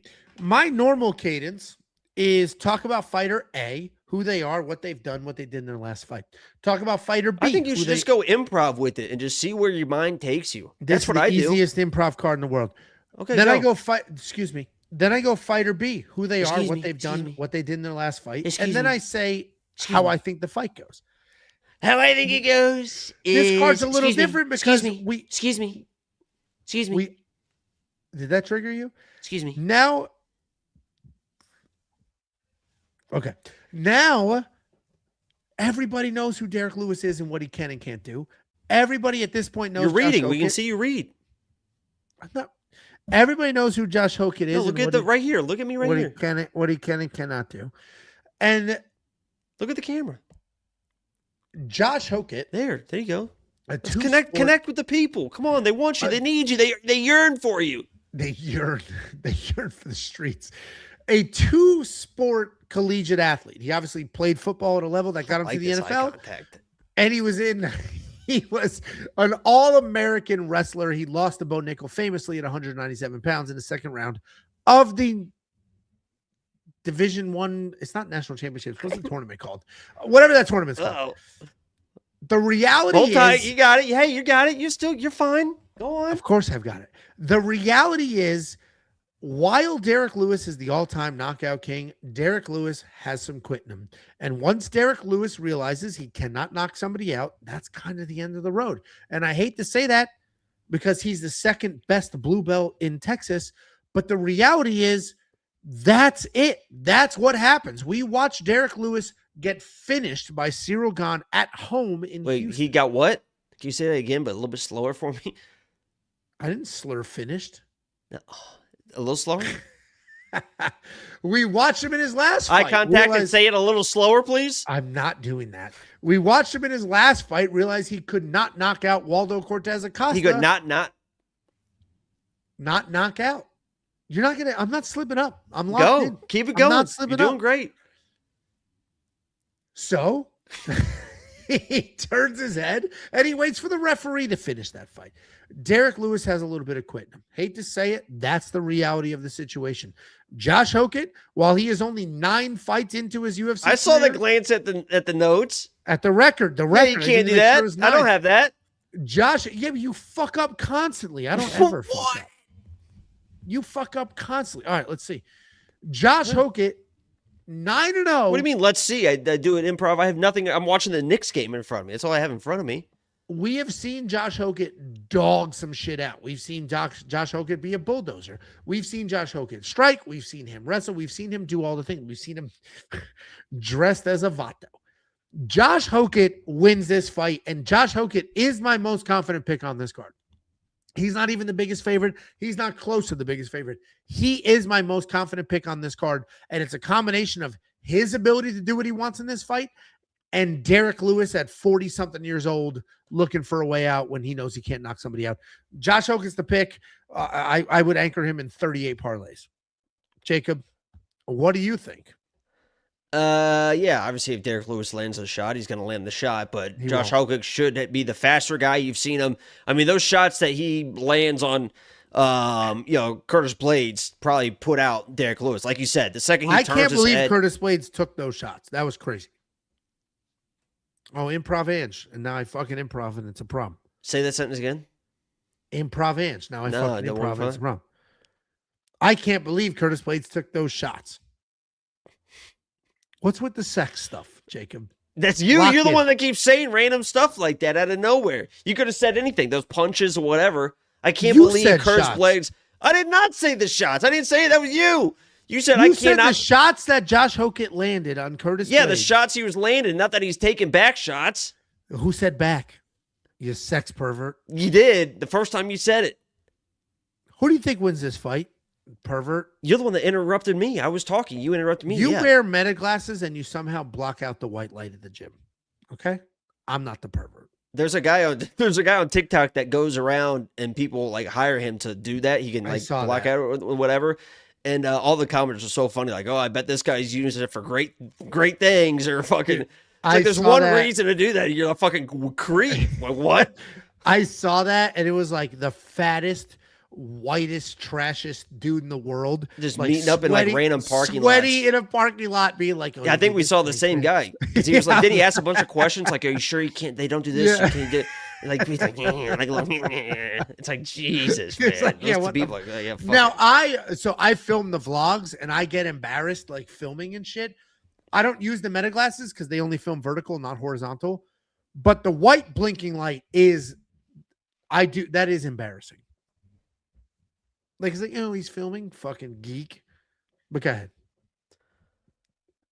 Yeah, the shots that were landing on Curtis Blades, like you said, Derrick Lewis is gonna turn his head. He's gonna fire one right hand and then just kind of cover up probably. So obviously the wrestling's there whenever he wants it. Derrick Lewis is always gonna be live. If he lands a shot, I mean, Josh is a hittable guy and he seems like he's gonna be aggressive, but it feels like Josh is gonna come in and like try to make that statement again, like you saw against Curtis Blades. Like he was there That wasn't I'm trying to be in the top 5 and let me fucking. That was I'm here because I know why I'm here. I'm here to fucking entertain, and if I win in the process, it's even fucking better. I'm taking a swing at it. I have to imagine in a card like this where they put him on specifically, like, hey, I want Trump said, well, I want Derrick Lewis on the card. We want fucking Josh Hokit on his card. He's going to come in and try to immediately knock out Derrick Lewis, and he's either going to get caught or he's going to land a couple shots, and it's not going to be like Curtis Blades like swinging back and eating those shots. Like, he's probably going to go down. So I think this is like a minute or two. Like, fucking, I'd be real surprised if Josh Hokit comes in and fights, like, tries to be he's technical. Not going to take he's never taking his time. Yeah, it feels like this is going to be like, something's going to, Now, there's a couple. And I like Josh, excuse me. Wasn't it? Go ahead. I thought you were done. Go ahead. No, I like Josh Hokit this one. There's a couple random plot lines here. One, I don't have pink eye. He might have pink eye. He you know what it is? He touches his butt when he enjoys himself in the mirror, and you rub your eye and bang, hat. I do what now? Inside. Remember just 2 minutes ago when you're like, you keep bringing up perverted stuff, and now you're saying I'm doing what? Josh Hokit, couple of plot lines with him. One, he has said, I never would have fought Derrick Lewis. He's below me. I'm better than him. I'm trying to work up, not down. But they wanted him on the White House card, so I'll fight him. Interesting take because Derrick Lewis is a legend. And two, he's been doing interviews, no character. Have you seen those? No character at all. And he said his manager told him, stop with the fucking characters. That's a character. You don't understand. That's a character. He's being like quiet. Because even in when he's doing he wasn't insecure. He was normal. It was he's being like, this is normal, Josh, but we'll see who comes out on the press conference. No, like, I'm talking about like 2 days ago. I know, with Chael Sonnen. Yeah, I know. There was a fucking. Oh, I didn't see. The yeah, clip of him we're talking about the same part. thing. He's still playing a character by not playing a character. Like, he's playing a character, not playing a character. He's like so in depth with it. Oh, the clip I saw, he seemed to be. Yeah, you think he's being normal, but he's being like over the top normal. Like, that's Josh. Like, but he wasn't. Josh is the normal person. Because at his weigh-in, he did the whole like cover my dick, I'm insecure thing. That was very clearly like character. The interview clip I saw, he was just like. It was him talking about Derrick Lewis. I know what it was. I saw it too. He's still in character. All right. Well, good for him. Damn it. Josh, as you mentioned, showed us in that Curtis Blades fight he's a dog because I bet on Josh versus Curtis Blades, I believe. And I was worried in that big fight. Bet for me. I was worried because there were times in that fight where Josh was clearly gassed to shit. And Curtis was landing big and clean. Curtis had a takedown. And Josh, while gassed, still stood up, still kept going. And that's when I was like, oh, this dude's real. Like, this dude's real. He's that tired, still dogged his way through this. He's a real dude. It's not all show. You're not going to break him. There is no fraud check here. And at that moment, I was like, Josh Hokit's the real deal. I watched Derrick Lewis in his last fight literally quit under those exact same circumstances. Most confident pick on the card, Josh Hokit. I'm surprised only 82. Sorry. This is what I was going to bring up. 82% of people picking Derrick Lewis. This is not a typo. The general public is all over Derrick Lewis. But that's how you know the general public is a bunch of lying bitches. Because Derrick Lewis is still a tremendous underdog. So you people at 80. It is a fucking typo. I'm looking at it right now, you idiot. Please hold. What the hell are you talking about? It's not a typo. I'm looking at it right now. Please hold. It's 100% reverse. Oh God, please don't be a typo. Did you say it in your quick breaks or your quick pick too or whatever? No, it's not in my notes. Please hold. Oh God. It's a typo. I'm looking at it right now. It's a fucking typo. Son of a bitch. Nice improv though. Let's quietly move on. $4.99 super chat from you know who 88. Ange, thanks again for this. Jacob, stay black. Thank you for the $4.99 super chat. Oh shit! Nashville, Knicks. Troy, $4.99 super chat. How much do you guys think the outside heat temperature will affect the fighter's performance? I don't think the straight up heat is a problem. Because we've seen cards in Saudi Arabia. It's not the heat, it's the humidity. Correct. Because It It's is not a gonna be that canvas humid. It's gonna be like 40%. It's normal indoor humidity. because It's not gonna be 70, 80%, 60%. It is a canvas. It's not when you watch regional MMA, as Jacob said, it's like a plastic covering. So you do slip and slide. It absorbs, or sorry, it doesn't absorb. It just pools sweat. This is a canvas, so it will absorb. I think they'll be fine. Like, these guys It's are gonna be a training. non-issue. People keep talking about this. What's gonna happen if it's gonna? They know the everything's gonna be a circumstances. non-issue. Everything's gonna be a non-issue. The I heat think it could play a part, but that's why they started the. It's gonna start at 8, like it's 8 p.m. Eastern, so the sun is pretty set. I think in Washington D.C. at 8 p.m. Eastern. It still could probably be 80 something degrees, but Well, and if we run through the fighters on this card, Derrick Lewis is from Houston. I don't know where Josh. It's not is supposed from. to rain anymore. Derrick is from Even Houston. if it does, they have a canopy. It's a full canopy. Powhatan is from Connecticut. Connecticut and Virginia, same way. Powhatan is from fucking Brazil. What the hell are you talking about? He's lived in Connecticut for the last. I don't give a fuck. That's dude spent his entire entire life in fucking Brazil, essentially. his entire UFC career. He has lived in Connecticut. Yeah, that's been And like it's 6 years. His career's only been like 6 years long. And here he is fighting again. So the point is, I don't think the weather will affect him because the Connecticut weather is the same as the Virginia weather. It's a little hotter in Virginia, but not much different. What's Virginia? Where do you think DC Washington, D.C. is? Inside of Virginia. What? Have you seen a map? Where is it? Where is It's it? its own thing. It Inside floats, of doesn't it? Virginia. It's its own thing inside of Virginia. Do you really not know that? It's not inside. It's in between like 3 states, idiot. No, it's inside of Virginia. No, it's like in between 3 states. It's not on a border. It's Yes, it inside is. Virginia. This motherfucker. Washington. It's on the border of Maryland and Virginia. So neither one of them could claim it. It's right. It literally runs right through it. The border does. Well, I can't zoom in on these fucking Google Maps. It's Virginia. It's Maryland. Yeah, and then we have it's Maryland. a 349 New Zealand. Listen, no, super chat. you just move on. You try to jump down my throat like I'm wrong about something with all this bravado and confidence. You're proven wrong, and then we just move on immediately. No, let's weather it a little bit. I just can't believe we're 90 minutes into 4 fights. That's the issue here. Okay. Harold watches Kumar poop on a beach. Did you change your screen name again? Or are these two different people with the same? They did it on the border on purpose so neither state could claim the nation's capital. I don't believe. Oh, shit. Hold on. Wait. They're strategic. I lost Harold's shits in Kumar's mouth. Where did that go? Hold on. Please hold. Sorry, guys. Again, I come to work professionally. Shit, I found it. I lost it. I'll find it. I promise, Harold. Christian Ball 999. What round Justin's getting slimed? Jacob only. Probably gonna be the first if you've seen what's been happening lately. I hope that's your little sister in that picture, and I hope she fucking choked you stupid and then slapped your dick around. You fucking wife. inbred There's pussy. a wedding picture. Nah, fuck him. 349 New Zealand. Found Angelo's grinder. That's 2 grind. Where is the fucking You Please VPN hold. your grinder to Australia? New Zealand? New Zealand? Ange, thanks again for the That's probably a good idea. That's Hold probably on. where I'd want to be. If you could, what region, let's say you were just a raging homosexual and you could only pick one region to mingle with for the rest of your life, what region would you pick? I'm not going to answer this question. There's I'd no probably right go answer. South Pacific. I'd probably go with those islanders. A Samoan?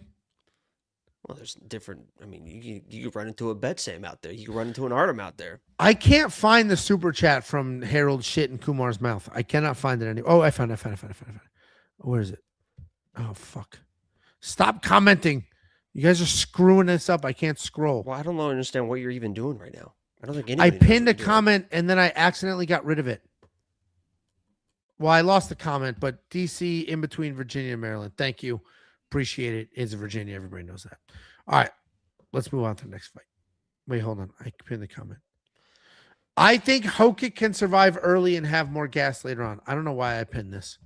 I don't think he needs to survive. I don't think he gives Derrick Lewis breathing room. I think he just mauls that fool. Okay, let's go.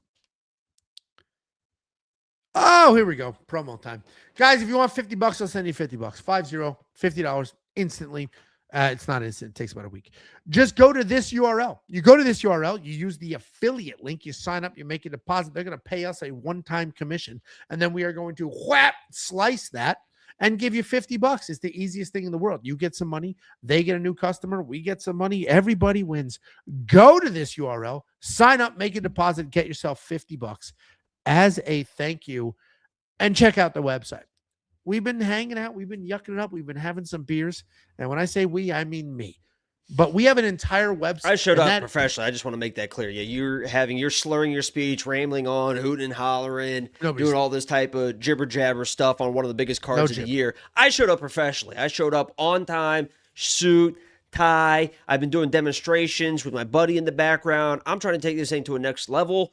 Angelo keeps bringing us down. So, guys, I apologize. Like the stream if you wouldn't mind anyway. I'm going to try and try to get improving, but at this point, I think it might be a lost cause, and he might be a lost cause. Jacob's going to try to get improving. You know what else is improving? The website. Because every single month we're adding new tools, new insights, new features. We added a new capper this year, and that capper made some money last week. Okay, so if you want to go to the website, wewantpicks.com, and you want to use the tools, we have a whole suite of them. We have a data analyzer, a tape index, we have a fight simulator, a line movement tracker. We have everything you could ever want. Angelo, just shut your dirty little mouth right now and just answer me these questions. I'd love to. What's the name on top there? That says We Won't Picks Jacob. 2026. Do me a favor, Angelo. Yeah, I'd love to. Who's the name right there at the top? That says We Won't Picks Jacob. Okay, this is the different one. This is the almost a 80% pick percentage. Number one, you see that. Angelo, do me a favor if you don't mind. This is the last 50 events. Who's that name on top right there? That says We Won't Picks Jacob. Yeah. So you might want to sign up. WeWon'tPicks.com. Every pick, every bet, every tool, $10 is for an entire fucking month. I use this graphic for a reason. I don't just love going to the UFC website and stripping these things. I use it for a reason because these are the upcoming events that you'll get for freaking $10. One-time payment of $10.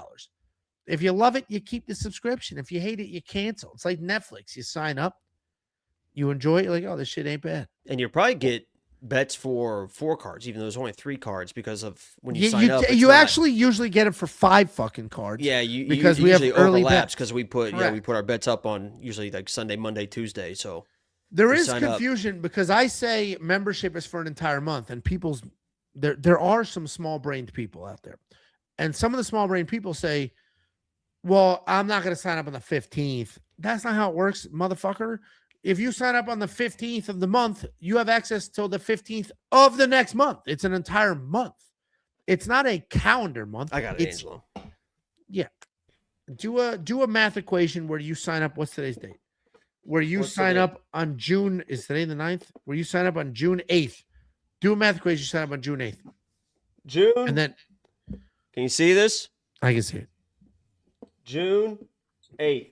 Let's say, ladies and gentlemen, you sign up today, and we thank you for that. How many days are in June? Oh, I didn't realize you were leading this class, Angelo. I didn't realize you had the marker in the dry erase board. I didn't realize that you told me to fucking do this, and then you're going to interject every 30 seconds. May I have the floor? I guess. It's my tuition paying Can I get a yes, chef? It's my tuition paying your salary. My daddy. If you sign up today, it's going to cost you $10. What you're going to get? You're going to get freedom. Okay? What are you going to get? You're going to get Vegas 119. 119. What are you going to get? Baku, Azerbaijan. Azerbaijan? What? Baku, Azerbaijan. That's B. I know how to spell this.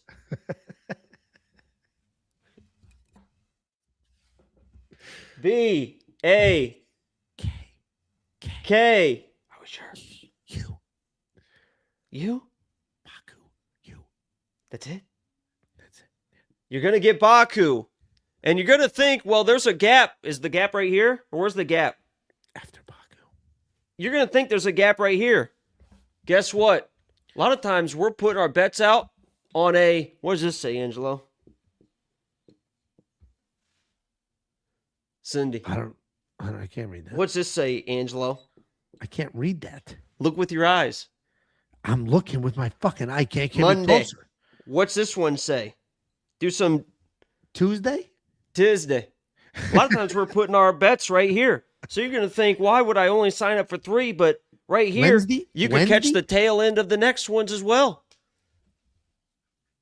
That's incredible. Because this isn't ending right here at June 30th, 31st, 30. No. You're going to keep on going. You're not ending here with your 10. You're going to keep on going. These look like big old titties. Dude, I thought I honestly was like, oh, this would be a quick breakdown. Let's lock in.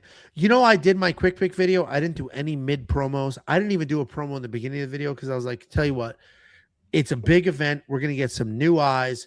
People are going to watch. I'm no sales pitch whatsoever. I'll get them in another video a different day. Here we are. We just got them. Nah, we fucking blew this, dude. I'll tell We you just that. got them. We fucking blew it. I'll tell you that. This was a and like I said, I showed up to be professional tonight. One of us showed up to be professional. This could have been our big moment. A lot of views, a lot of new subscribers. This is it. Opportunity The lost. biggest event in UFC history, and we wasted fucking 2 Opportunity hours lost. talking about 7 fights. What a fucking joke. Sell it. We blew go it. again. You doing cards ready? We'll do it at the end. We No, cannot- just we fire it up cannot- right now. we Fire can't make one it. up right now. I demand of it. It's Say not yes, happening. chef, and get it done. Next up You bitch. at UFC Freedom You fucking 250. bitch, dude. Can't have that in the beginning of a video. Next up at Freedom 250. Bitch. Next up at UFC Freedom 250, we have Sean O'Malley taking on Aiemann Zahabi. Sean O'Malley, 19-3 in his career, 3-2 in his last 5. He's coming off the decision win over Song Yadong. Taking on Aiemann Zahabi, 14-2 in his career, 5-0 in his last 5, 7-fight win streak. We're going to skip the pleasantries. We're all very familiar with both of these fighters. Sean O'Malley, laser pinpoint accurate striker. I didn't think he won his last fight, but then I rewatched it for this breakdown, and I was like, okay, 2-1 makes sense to me. Wasn't quite the bad decision I originally thought it was. Aiemann Zahabi on the other side, his brother, famed coach Firas Zahabi. He's not a spectacular athlete, but he is a very high fight IQ guy who has been well-trained for the entirety of his career. And this breakdown is going to come entire.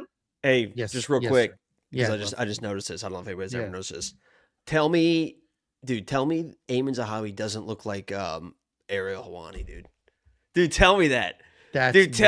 Tell me you don't see that. Chat, does anybody chat?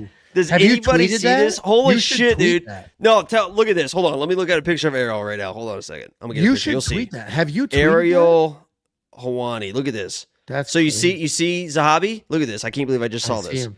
I see him. Let me get a good beard picture. Look at this. Look at this. That's Ariel, dude. That's Ariel, dude. Look at those That's two. crazy. That's Look, like that's crazy.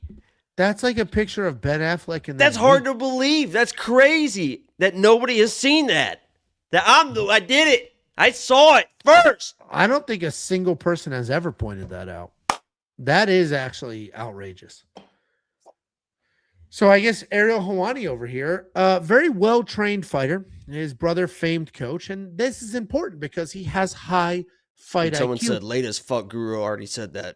Dude, people have no Fucking idiot. people not understanding sarcasm. He thought he cooked. my He God. thought he cooked you with that. This is Late. Actually, I've already seen people have already been Here we saying go. that. Here's another one. People thought they cooked you with that. Meanwhile, they don't understand sarcasm. It's actually outrageous. Somebody already mentioned that before. And hey, where are you? Somebody already mentioned this before. When Jacob's getting fucking copycatted every minute on Twitter, where are you then? What's this white knighting you're doing for me on X? No, I hate it, dude. I hate it. It drives me nuts. Karma comes for all. Because I've been watching you. You and I were friends. You said what now? You've been doing what? I watch you through the window. And you and I were friends. You can't. There is not a ladder this high in the world. No, there is not a ladder this high in the world that can get to these windows. You fucked that joke up. There's not a ladder strong enough to hold you high up. enough. I'm in the penthouse, Angelo. That's the fucking point. I was talking about Saturday when it was storming that I was looking down on top of the fucking tornadoes. I was like, yeah, it's storming, but not here. Oh, there's a tornado down there. That sucks for them. I'm way up here, Bubba. Anyway, sir. This fight is interesting because I believe, personally, Sean O'Malley wins this fight. But I also believe Aiemann Zahabi is far more alive than this 8% community pick is giving him. Aiemann Zahabi is a high fight IQ fighter. And almost more importantly, he has high fight IQ coaches. Go watch his fight against Bajarat. His coaches won him that fight. He didn't win that fight. His coaches won him that fight because they cheered, they screamed, they yelled with every jab that landed, and it convinces the judges that something meaningful happened. And that's like a flash in the pan, a microcosm, just a tiny little window into a specific fight of an entire career. But it was high cornering IQ, if you will, to get him to that point. But if I look at Aiemann Zahabi's career as a whole, the reality is, yes, he's on a long win streak. Yes, he's got a bunch of wins, but a lot of them are kind of bullshit. He didn't beat Jose Aldo. Jose Aldo had this dude dead to rights, and any other referee in the planet would have stopped that fight. His last fight ate that fucking soccer kick. Like, I could not believe you didn't watch the fight, but that first fight last week, Ketlin Souza versus Ariana Carnelosi, she got knocked down and then soccer kicked in the face and was like completely fine. And it was like, what the fuck was that? Zahabi, the same thing happened. Aldo dropped him, hurt him, and then fucking just soccer kicked him to the face. He just ate it and just kept going. Like, what are you doing? How the fuck does that happen? Jesus Christ. I mean, he did take his beating, and then he rallied at the very end, which is how he won that, but I just disagree with that rally. Like, it was, to me, in that fight, it was clear Jose out-techniqued him, out-skilled him, out-powered him, and almost finished him, and Zahabi just out-cardioed. And if I'm a judge and I have to pick who won this round, it's like, well, the guy who almost knocked the brain out through your ears is who won this round. Then he got tired. Of course he was on his back looking pathetic. He was tired from almost ripping your head off your body. Anyway, short story, Aiemann Zahabi's been dropped in his last couple of fights. Even Chito Vera, who, yes, I know has power, but also we all know at this point does nothing in his fights. Whoa. Chito Vera dropped him as well. Sean O'Malley has a lot of holes in his fights. Sean O'Malley is somebody the UFC pushed and turned into a star that is not objectively a star at all. But Sean O'Malley is an accurate striker with laser pinpoint accuracy. And if he just has the footwork, stays on the outside, uses that accuracy, and hits an older, I'm not going to fully say chinny, but closing in on chinny Aiemann Zahabi, Sean O'Malley should win this fight. This will be a decision. I don't expect it to be wildly dominant. 29-28, Sean O'Malley. Jacob, what do you think happens here? Yeah, I mean, this just feels like, it feels like a step down from Song Yadong. Like, I mean, we just saw Song Yadong recently. He's got good boxing. He's got good power. He can mix and rest if he wants to. And that was a close fight, but Sean needed to do what he needed to do. And it just feels like it probably is going to be a decision fight. And this is going to come down to minutes versus moments. I mean, this is the most prototypical minutes versus moments fight, to where if Zahabi does bring in pressure, and he kind of has to, like, he can't play this like dance around the outside game, because then he's losing the minutes and he's going to be losing the moments when they actually do strike. He has to be the one moving forward, force O'Malley to counter strike, and he's probably going to be winning the minutes. But when O'Malley goes and lines him up, he's probably like, Zahabi's not like a crazy, like great anywhere. Like, he's just a really solid fucking fighter. And if he does like put the pressure on and wins more minutes, and O'Malley can't have those moments, he can win this fight. So the people are like putting a little money on Zahabi. Like, I get it. Like, he's shown he can kind of, he does get hurt, but he can take a shot and he can still move forward and try to win the round back and stuff like that. So there is, this feels a little bit wide for Sean O'Malley, in my opinion, because Zahabi can win a lot of minutes in this fight if Sean kind of plays that counter-striking game, and then it's going to come down to minutes versus moments. But I I think Sean is the one that's going to be dictating the pressure on this. It's going to be Zahabi around the outside, and then he's not winning the minutes. Then he has to win the moments, and I don't think he's going to win the moments. So let me just write that down, actually. Let's just get real after it, because that seemed a little confusing as I was saying it. Did you get it? Did you understand what I was saying? I don't give a fuck, dude. I'm using my minutes versus moments. So here's Sean. I'm taking my thing to take the tops off beers so I can get through this shit. And then here is Zahabi. See, what we got here is a classic situation of moments. We're going to put that as mom versus minutes.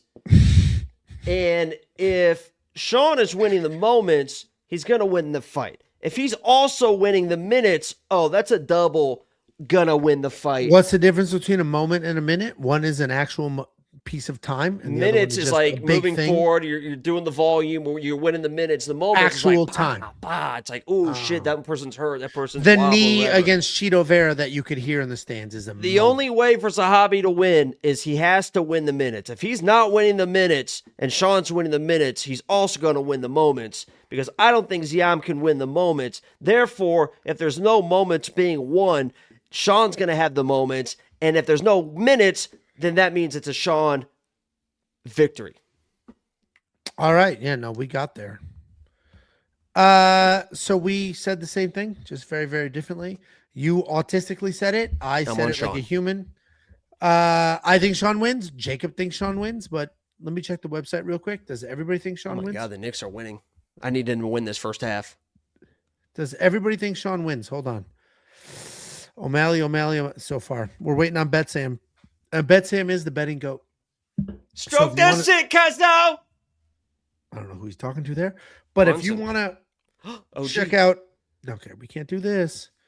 My picks, my bets, Jacob's picks, Jacob's bets, Artem's picks, Artem's bets, Bet-Sam's picks, Bet-Sam's bets, Kunis picks, Kunis bets, the artificial intelligence's picks, and then a human being interprets that and turns them into bets. It's all available on the freaking website. We have 5 human cappers. We have a robot. We have tools. We have a fight simulator. We have everything you could ever want or need heading into a fight week. Knicks won the first half. That's big. $10. WeWantPicks.com. Click become a member at the top. Also, reminder for anybody watching, this shit is on a Sunday night, not a Saturday. $2 super chat from the 36 J Meeble. Like and subscribe. The picks are good. Hey, we appreciate you. Explain your screen name to me. The 36. I'm curious how you got there. What's 36 mean to you? Appreciate you. Thank you very much. What kind of fucking random ass tangent question was that? Sorry for wanting to know the people that support us. That's fucking right. Aiden Simoncic says the data analyzer, DraftKings optimizer, our picks, bets, and the artificial intelligence, all for only $10 a month. You know how much bullshit you spend $10 on? Dude, this is my pitch, verbatim. You weren't here, but I went through a whole breakdown of 2-ply toilet paper versus 1-ply, and $10. You're good. Wait, what? Well, no, I want to hear that argument. What did you say? What are you saying? I made this argument a while ago. I was like, listen, if you're heading into the weekend and you have $10, and the $10 is the difference between buying premium membership for an entire month or buying 2 weeks worth of toilet paper, and you're just adding a ply, get the premium. Most people were like, nah, motherfucker. That what are you talking? You're talking about? Wait, you're asking for people to settle for single ply for premium? Hell yeah, no. Most people agreed. Most people agreed with that. One of the best things you could ever do in your life. But here's the thing, Jacob. What do they say? Computer chair, mattress, because that's where you spend most of your time, TV, and fucking phone. toilet paper. That is a comfort that you spend money on. Not only do you do the toilet paper, you got to be doing the wet wipes. Some people I just learned aren't doing the fucking wet. What are we doing? Not doing wet wipes. That is the next level. There is Hex from Optics put it like 20 years ago, the best I've ever heard. If there's mud on the fucking tile floor, there's mud on the ground, you're not going to use a dry paper towel to clean it up. You're going to use a fucking wet paper towel to fucking clean it up right. You got to get a little bit of soft, a little bit of wet on there. But you're not going single ply. Don't ever do that. Don't ever fucking do that. Yeah, most people agreed. But You buy premium membership. You have a good weekend. You could buy The best way to clean your asshole is either get it wet and clean it or with a bidet or whatever. So why wouldn't you bring a little bit of moisture to your towelette? People talking about, I don't use wet. If you want to get it actually clean, you're getting it wet. That's what the wet wipe is doing. Come on, guys. Use a bidet. I listen, I'll use a dude wipe. I can't use a fucking bidet. That's crazy. Angelo hates Mexicans. This is outrageous. You're going to give me a culture of people. Name your favorite Mexican in the world. Excuse me. Fucking any Mexican lives in this neighborhood. And he's an Ecuadorian. What? Wait, what did you just say? I said, name your favorite Mexican in the world. And you said, any of these Mexicans that live in my neighborhood? I didn't say these Mexicans. I said, any Mexican lives in this neighborhood. Because here's the thing. What does that mean? You can't even name one person.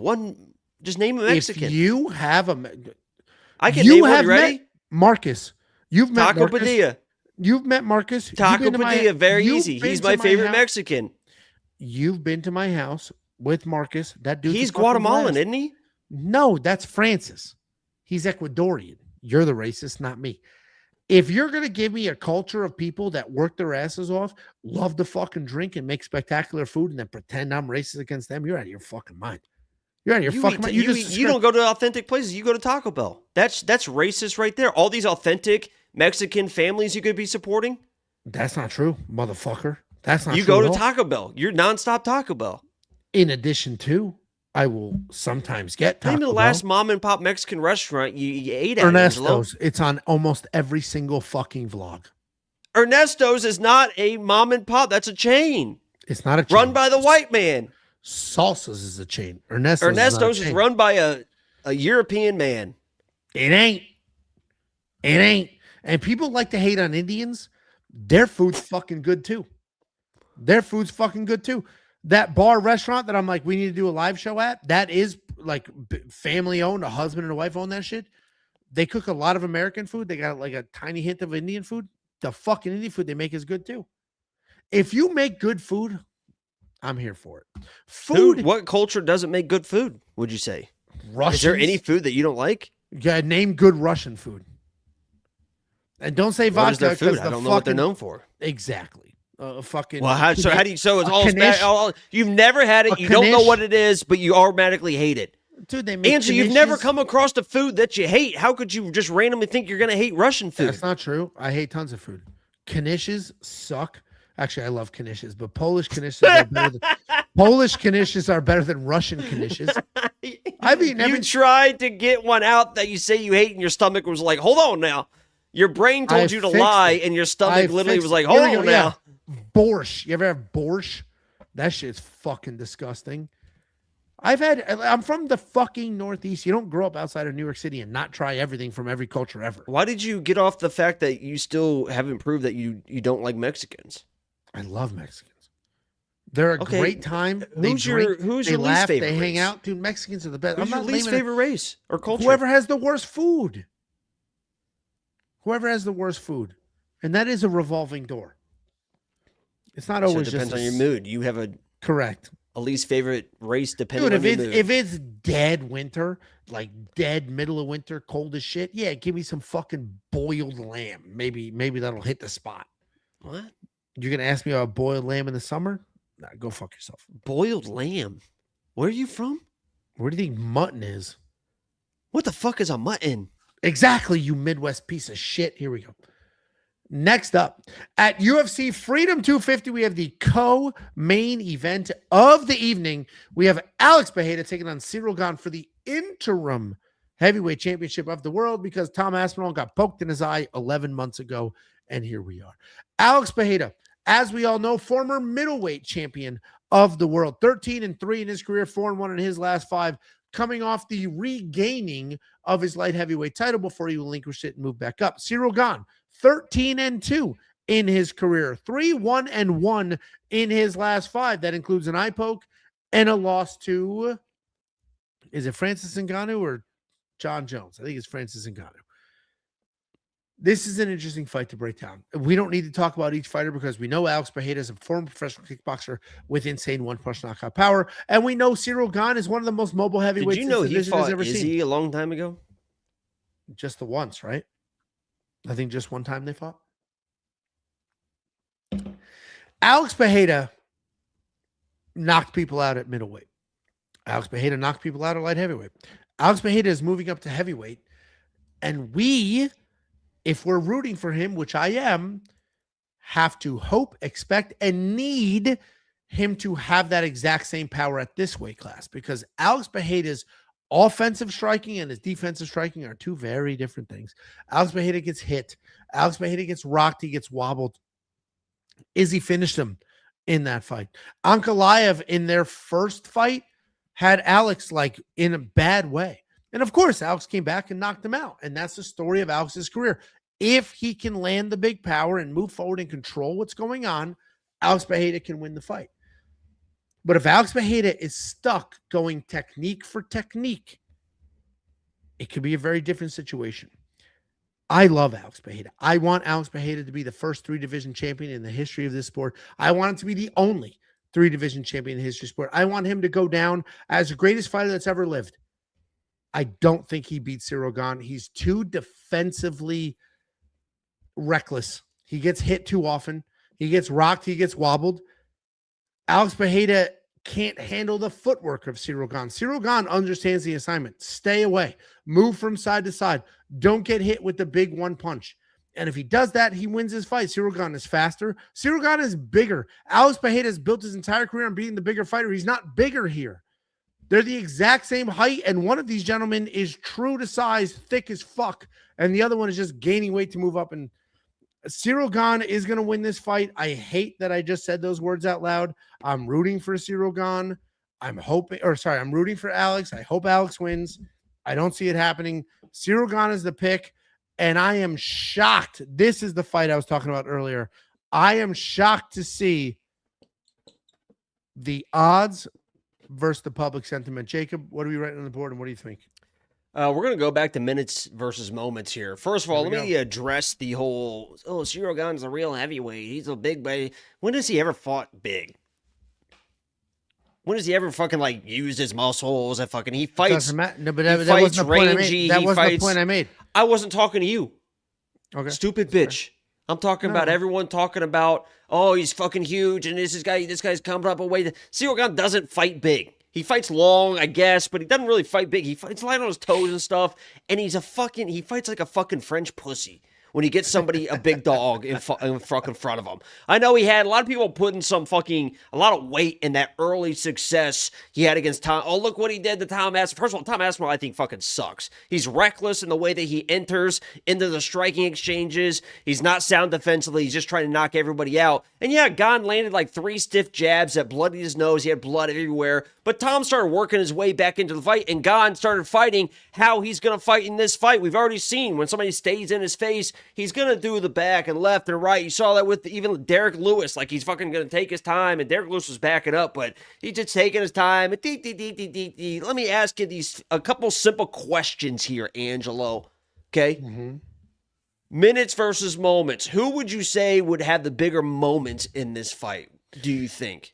I know what you want me to say, but I think Ciryl Gane. It is Alex Pereira is going to have the bigger moments, okay? Because he's got the power. Ciryl Gane is a southpaw, but Alex with that left, that check left that he can throw, he can kind of sneak it in there in the long rangy shots of a Ciryl Gane. So being a southpaw, I don't think is like a big deal, but it is something to take in consideration. I do think that calf kick is going to be that little snap lead calf kick that Alex can throw really well. I think he's going to be beaten up. He's going to invest early in the calf of Ciryl Gane, track him down, have the bigger moments. And that leads to my second point, because if Gane isn't getting the moments, he needs to be winning the minutes, but he's not going to be winning the minutes.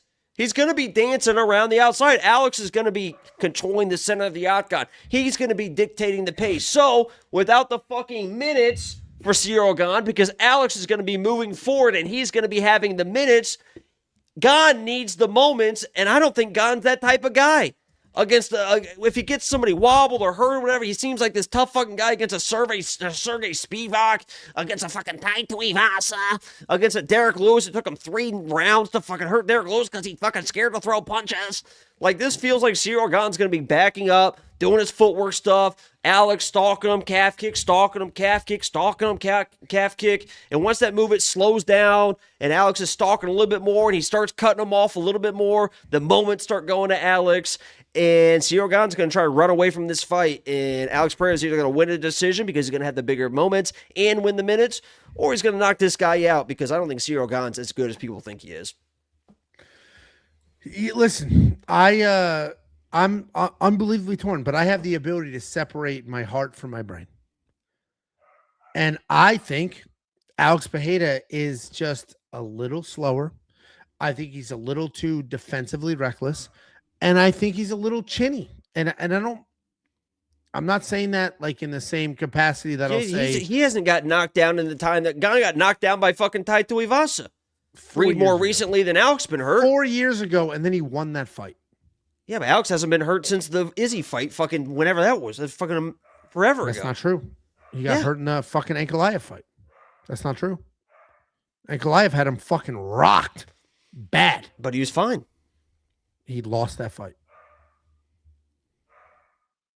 So he was not fine. I personally am rooting for Alex, as I mentioned a million times over, but I think Ciryl Gane is just too mobile, and he's not stupid. People are like, oh, French is soft, French pussy, French this, French that. That is to his benefit. This is the one fight where being French is it? Yeah, because you don't want to directly engage Alex Pereira. Are you fucking stupid? You want to hang on the outside and out-technique him. And I think Ciryl Gane can out-technique him. Who's out-techniqued him? Who's out-techniqued who? Alex. Fucking Izzy, the entire first time they fought in the UFC until that exchange against the cage. So one of the greatest middleweights of all time. Correct. And I think Ciryl Gane, people are going to fucking hate this take. Who has Ciryl Gane lost to? Name the two people he lost to. Name them. Name them. You got fucking smoked. He lost to John Jones, arguably the greatest fighter that has ever or will ever live. And he lost to Francis Ngannou. A giant freak of a man, and he took rounds off of Francis before Francis turned into a wrestler. Francis Ngannou is the most who is he feared. Beat, Angelo? Francis Ngannou. Who is Ciryl beat? Yeah, who's he beat? Tom Aspinall, the current heavyweight champion of the world. He's beat nobody's. Who is Alex beat? And don't say, and I love Alex. Don't say, I love Alex, so I'm not trying to disparage him, but don't say Jan Blachowicz, because a lot of people don't think he won that fucking fight. So who is Alex beat? All right, man. Yeah, right. He beat Izzy in a fight that he lost Derrick 90%. Lewis and Tai Tuivasa. He's beaten up because he lost to Volkov. He lost to Ankalaev, and then he beat Ankalaev, who was sick in Ramadan. He beat Khalil Roundtree. He beat Yuri Prohashka. He beat Jamal Hill. He beat Yuri Prohashka. He beat Jan. A lot of people don't think he won that fight. He got knocked out by Izzy. Beats Izzy in a fight that he was losing. Beat Sean Strickland. Bruno Silva, who has a dent in his head. He got fired. Beat Andreas Michailidis, who's no longer in the UFC. You don't want to play the resume game. Neither one of the resumes are that good. This is the weakest weight class the UFC has ever had. Derrick Lewis, Tai Tuivasa, the weakest Sergey weight Spivak. Class the UFC has ever had. The weakest Derrick weight Lewis, class. Tai Tuivasa, and Sergey Spivak. Those are his last wins in the last 6 years. He beat Volkov. No.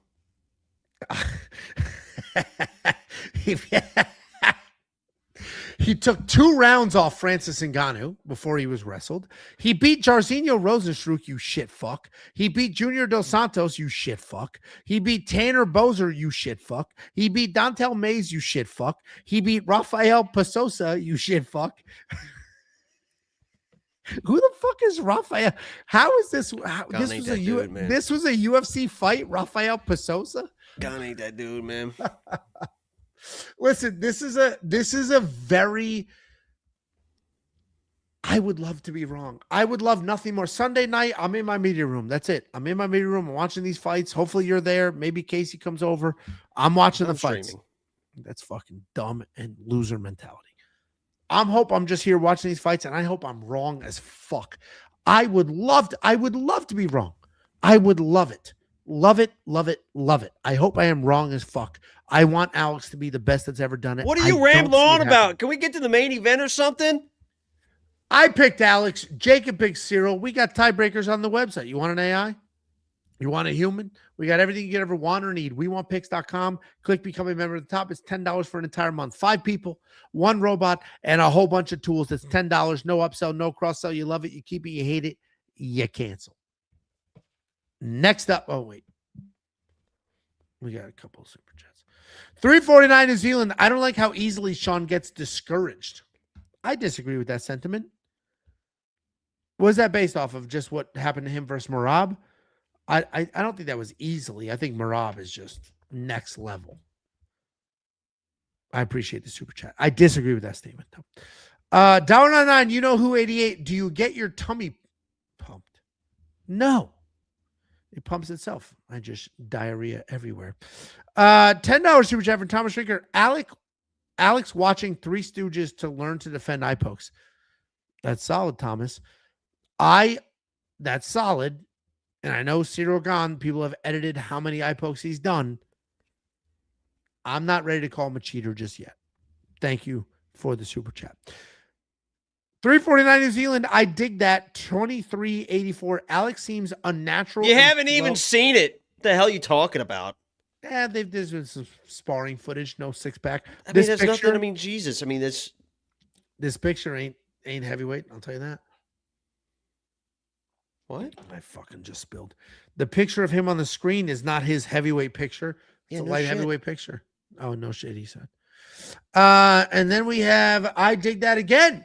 349 New Zealand super chat. It's more about the matchups than MMA math, Jacob. And he said Jacob doing MMA math. He said Jacob like you're fucking dumb. I know. I'm not doing any MMA Jacob. Math. I'm the number one in the world. How can anybody talk? You know what's so funny about that, Angelo? As I am number one in the world, I was streaming, had a perfect prelims, and I made sure I told everybody, hey, I'm putting some money on Tafa, but I picked Ewo.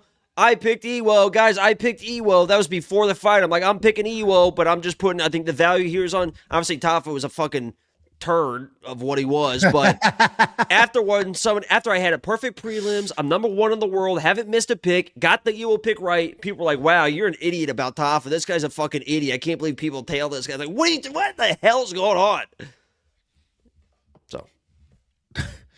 And then Randy Garo, 1503, says, grappling match, Big Angelo versus MMA Guru. Listen, here's the thing. I actually respect Guru and how he got to where he got, because that was just straight up hard work, nonstop. Peak COVID, this dude is live 7 days a week for hours on end. He has to watch fights at fucking 1 o'clock, 2 o'clock, 3 o'clock, 4 o'clock in the morning. So I respect that grind. Get it out of your mouth. Hey, you gonna... That motherfucker doesn't stand a chance, dude. Fucking not even close. He's just like never done fuck first fuck. It's not even. You play with your hair while you're down there?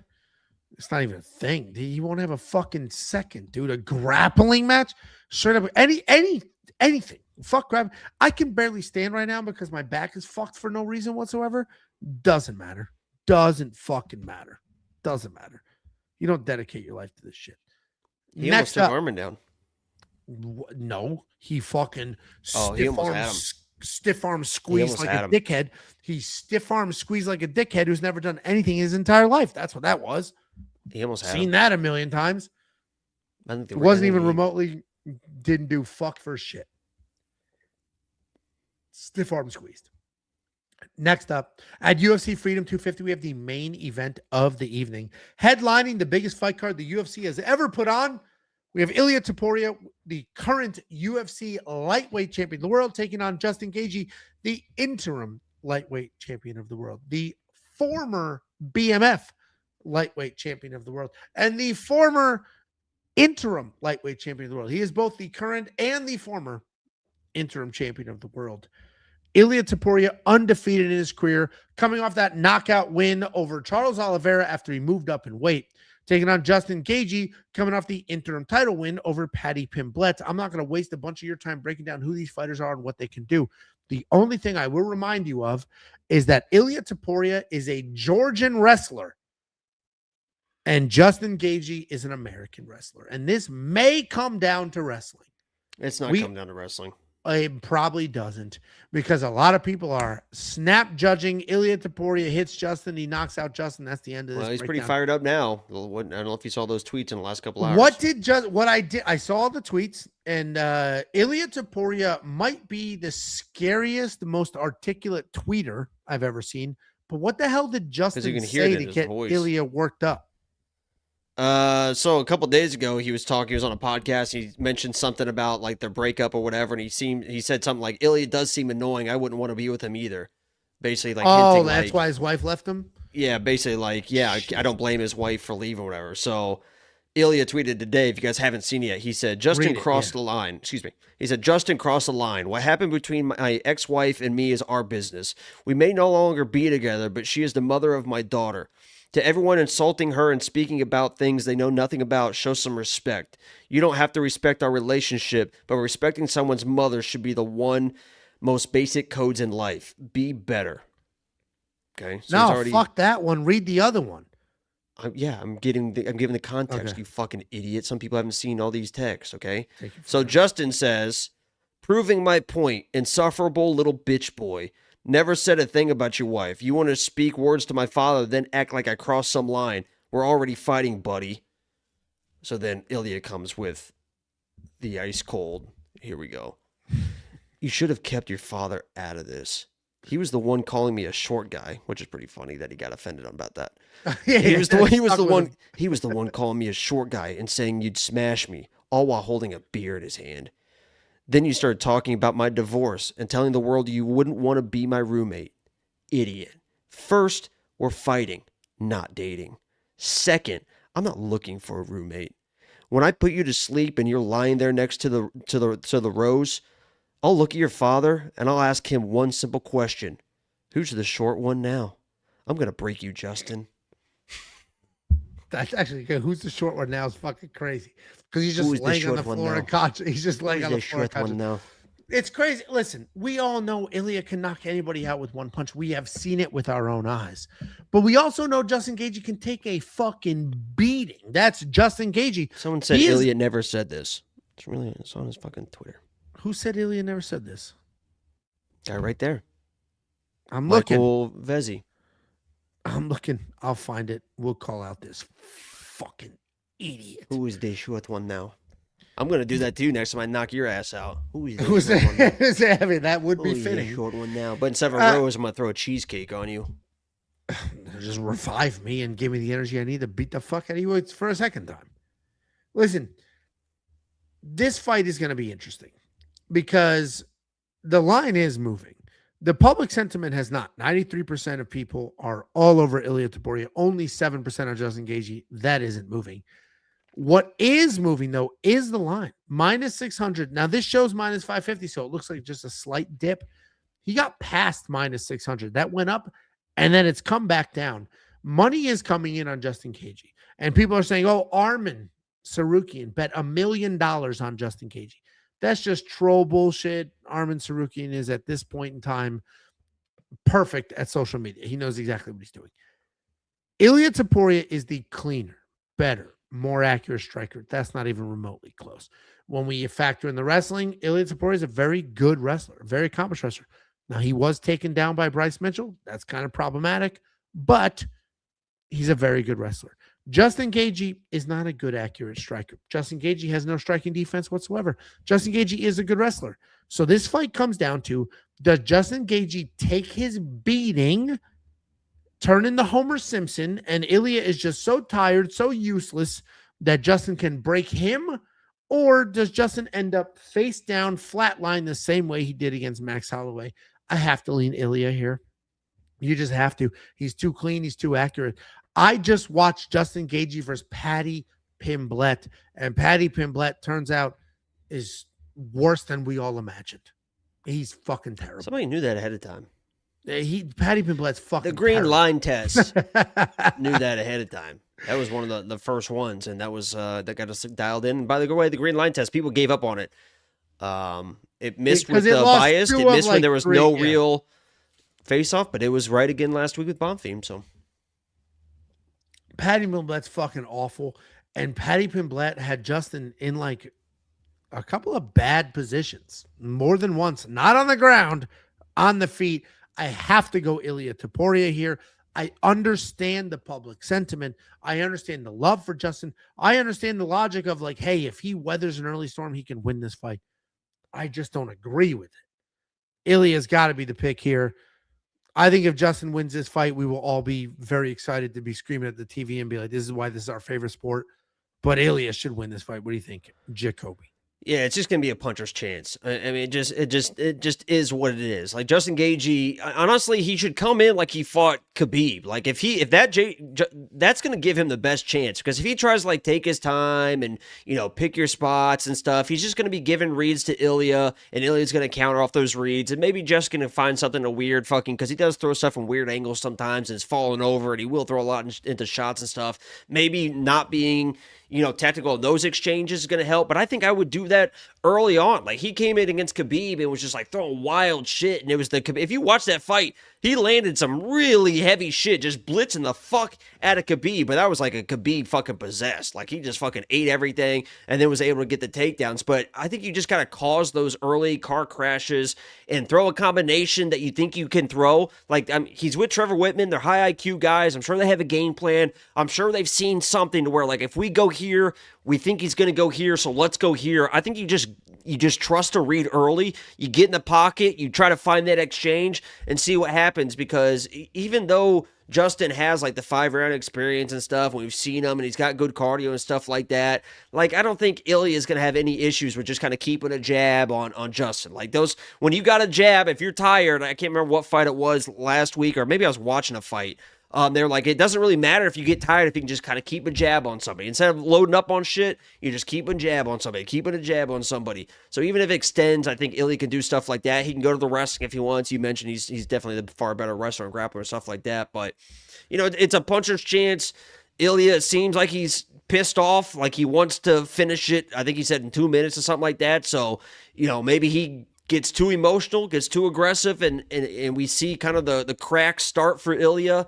But, if he's Ilia, which there's no reason to believe he's not going to come in as dialed as he's always been, he's going to come in, make the reads, and find the shots. And the way that, as you mentioned, that Patty was able to land some shots, and Gaethje seems like he's been getting even more sloppy, like in fights, like in my opinion. A lot of just dipping off, just waiting to throw shots, a lot of falling over the top and stuff like that. And he just can't make those mistakes against Ilia. And if you overcommit, he's going to be there for the counter. So I got to go Ilia, and I think he gets it done early, honestly.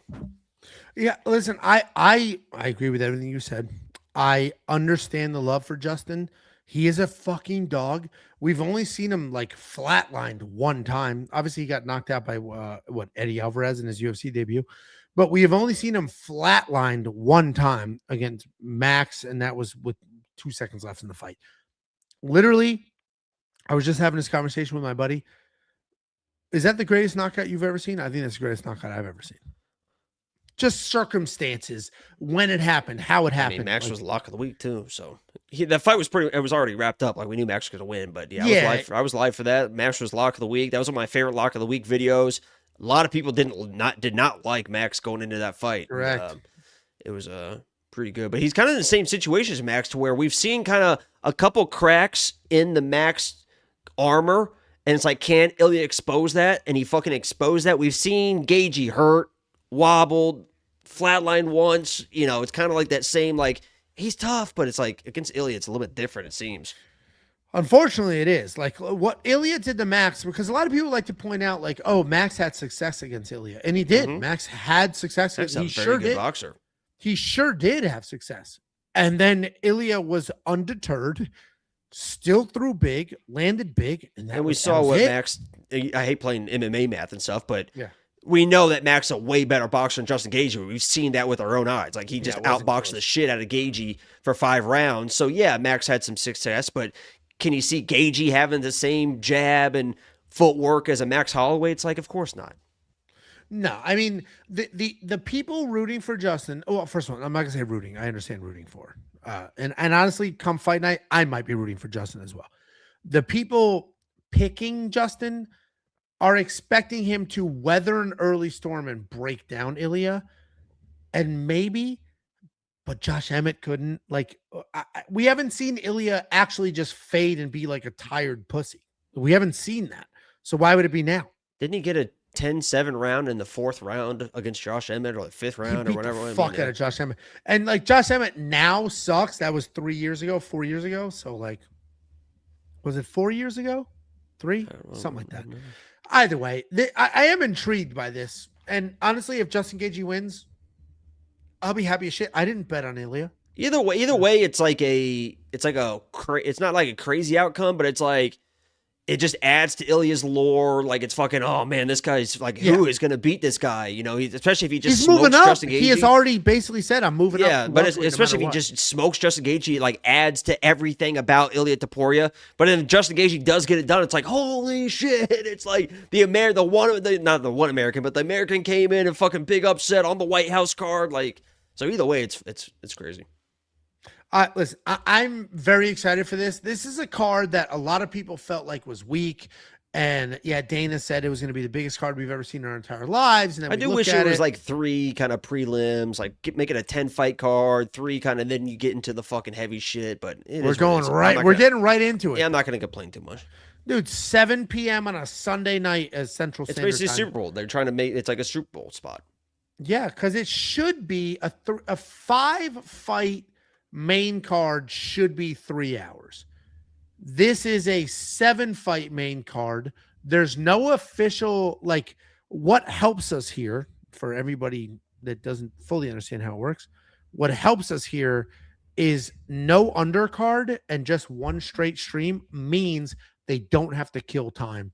And we have a couple of fights on this card that there's going to be a lot of fucking promos and stuff, though. Might end quick. There's going to be a lot of promos. There's definitely going to be all that shit. The walkouts will be spectacular, all that. But we might get a couple of quick finishes, and they'll just roll into the next one. They don't need to. They got to time it up for Trump's schedule because he's not going to sit there for 4 or 5 hours. So he sat there for like 5 hours in a regular UFC card. Yeah, I don't know. I think he might show up. You think he sits there the whole time? I don't know. I have no fucking clue. It's gonna be hot as shit out there too. I'm gonna be annoyed as fuck. And the dude always wears a suit. I'm gonna be annoyed as shit. Imagine he comes out in like a UFC Young LA track suit. Trump just walking in. Do you imagine Jordani got Trump in fucking Young LA? Who's that little motherfucker? What? The little Russian, the baby, but he's 16. Huh? Or, he's 26, but he looks like he's 8.5. Little Mark? Little sweet No, Mark? that motherfucking Russian, that fucking famous little baby Russian that's like 26 and he looks like he's 10. Hasbulla. Yes. The Young LA Hasbulla cut off. Just the president wearing a Young LA Hasbulla cut off. If you got it one there. If you got it when I fucking said it. Christ. Guys, that's the breakdown. Listen. You want to hear the bullshit? Don't listen to the bullshit. Are we Go to the cards? website. Yes, of course. After this. If you want to hear... Okay, he's going to pee. If you don't want to hear the bullshit, don't listen to the bullshit. Go to WeWantPicks.com. Click Become a Member at the top. We have the greatest service this space has ever offered. It is not even remotely close. If you could name a service that is better, that offers more, that has more value, more things for less money, I'll give it to you for free. Doesn't exist, so you're not going to find it. WeWantPicks.com. Click Become a Member at the top. It is only $10 for an entire month, and that entire month worth of access will give you every pick, every bet, every tool, the artificial intelligence, everything you could ever want or need. Heading into a fight week, this is a Sunday night. Spend the $10. Enjoy your Sunday night. Here's my suggestion. You order some Chinese food. You get boneless spare ribs. If those exist by you, greatest thing in the world. If they don't exist by you, I'm sorry that you don't get to experience the greatness that is boneless spare ribs. Get yourself a nice boneless spare rib combo platter. Comes with an egg roll and some pork fried rice. You eat that on a Sunday night and you watch these fist fights, it's going to be the greatest thing you've ever done with your time. WeWantPicks.com. Click Become a Member at the top. That was one of those peas that I was just pinched off because I was tired of standing there. I was just pinched. Speaking of, here, you tell them to subscribe. I'm going to piss now. Okay. This guy is unprofessional. I excused myself politely, asked permission from the women at the table, took off my hat, This guy just walks away. We do see the Knicks are up 2, though. And thank you for watching the breakdown. We're going to stick around and do who knows what. But the Knicks are up 2 right now. I need them to win by 15, though. So we really need to go on a fucking run. They won the first half. That was big. Wemby's dumping it off. Fucking bitch. What's Wemby's stat line right now? Yo, $6.99 for Big Maple Bets. We pay for the entertainment. The bets and the tools are just a bonus. Spot them before we go. Join the stream on Sunday for the monumental affair. Yeah, if you guys haven't watched my Saturday streams, you guys aren't fucking, I don't know what you're doing. We had a perfect prelims. We hit what? Plus 1,200 Charez first round sub, plus 900 Joe Anderson breed 2. Oh my God, Angelo morphed into a fucking dog, ladies and gentlemen. The very first time, scientific history, Angelo has morphed into a puppy. Come here, Angie, Baba. Come here, Angie. But yeah, if you're not watching the Saturday streams, I don't know what you're doing. We hit breed 2 first round sub. We had Chelsea Chandler by sub. Main card, we gave a little bit back, but yeah, we had a perfect prelims and we were fucking dialed in. Now the Spurs are up 3. I don't know what the hell's going on here. What should I eat for dinner after this? I already had 4 ground turkey tacos today, but I feel like I need something else. I need something fucking... Jacob picked Gane? Fuck no. No, I have Alex. I don't think Gane's very good. I think Gane has fooled people into believing he's good. He's not going to be winning the minutes. He's not going to be winning the moments. Didn't you guys understand the breakdowns? Trust your boy. We've been dialed in on the main events. What, main events we've missed, 4 this year? Something like that? 4 or 5? Number 1 in the world? Nice shorts, buddy. Jesus. They're you got short a license shorts, for those sure. things? No, they're short shorts, but they look shorter than they are because I'm walking crooked because my back is fucked. How'd you hurt your back? I just slept weird and I'm old, so that's what the fuck happens apparently. You do It's a very unfortunate. A little birthday. Okay, I know. Okay. It's Angela's a very birthday. unfortunate Now his situation. back's broke. She broke that bad, didn't she? She broke that bad. I told him on the stream Saturday that I would Soldier Boy for Ariana Carnelosi. I'd be holding my own ankles and let her. Apparently it's called the Amazonian. Are you familiar with that position? What? Are you familiar with that position? You said a sex position and Ariana Carnelosi in the same sentence? Yeah, I would put my ankles up in the Unfamiliar. air and let her just really go to town on me. I think that's what happened. I think Tiffany really put it to you. Broke your back. My back is broken. This happens about it's once a birthday year. celebration. It all adds up. It happens about once a year where I need a steroid shot in my ass to fix whatever the fuck is going on. Jesus. And if only there was a way to take care of your body better. Unfortunately, there is not. Water. I've tried all. There isn't. Yeah, maybe start with the water. Well, let's open up these cards and see what happens. Are you ready? Yeah, I'm a little pissed off. I mean, not the last one I opened, but I got Felice Herrig. You got fucked, dude. Felice and Herrig, I think I got one of your. Didn't you get an Aldana that you sold back? I don't know. I think you got an Aldana you sold back. I think I got that again Saturday. I've had the worst fucking luck. I got an Aldana. I said I think this is the one that Angelo sold back. Here, hold on. I think the best one I got was a Bilal, but I sold that one back too. Here's the Kimbo Slice I got from the last stream. That ain't worth shit. I don't give a fuck. Kimbo Slice is awesome. I met him in real life too. Couldn't be nicer. So I had that mailed to me. I kept it. We're on collectibles.com. This is home of fight cards. What we did is we bought some packs of cards. We were given some XP. We used that. Shout out Matty Bet. Shout out Home of Fights. Basically, you buy a pack of cards, you open it. If the card is worth more than what you paid for it, great. You can sell it. You win. The money, you're up. Or you can say, send me the card. I just want the card. I want it for my collection. Or you can look at the valuation and say, fuck you. I can get more on the secondhand market. Then have it mailed to you, sell it yourself. You have a lot of different options. You can sell it instantly back to them for the money. You can keep it. You can do whatever you want with this. So let's go ahead and open up these 2 cards. Bang. We're opening this up. Let's go. I had bad luck last week. Great luck before that. I think we're back in the win column here. My back hurts so bad, I'm owed by the universe. Bing bong. $39.58. You fucking loser.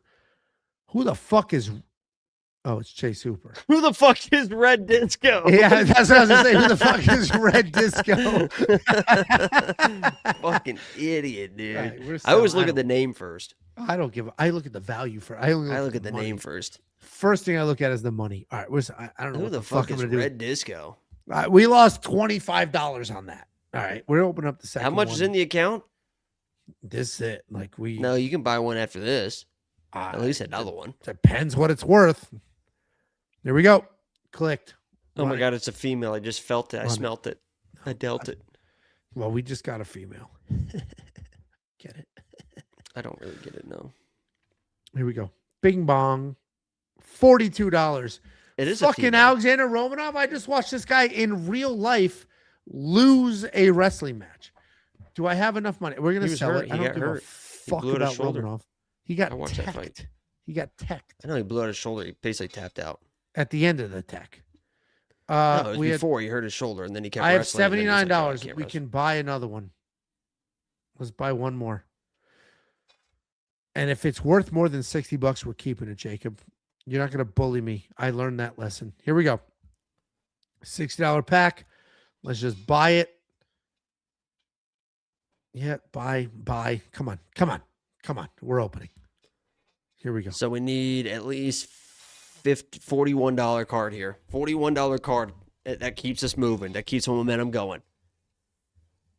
1, 2. Buckle my shoe. Here we go. We need $41 card here. My luck hasn't keep the been dream great. alive. Dude, I had a $700 card, a $400 card. I've had shit. Here we go.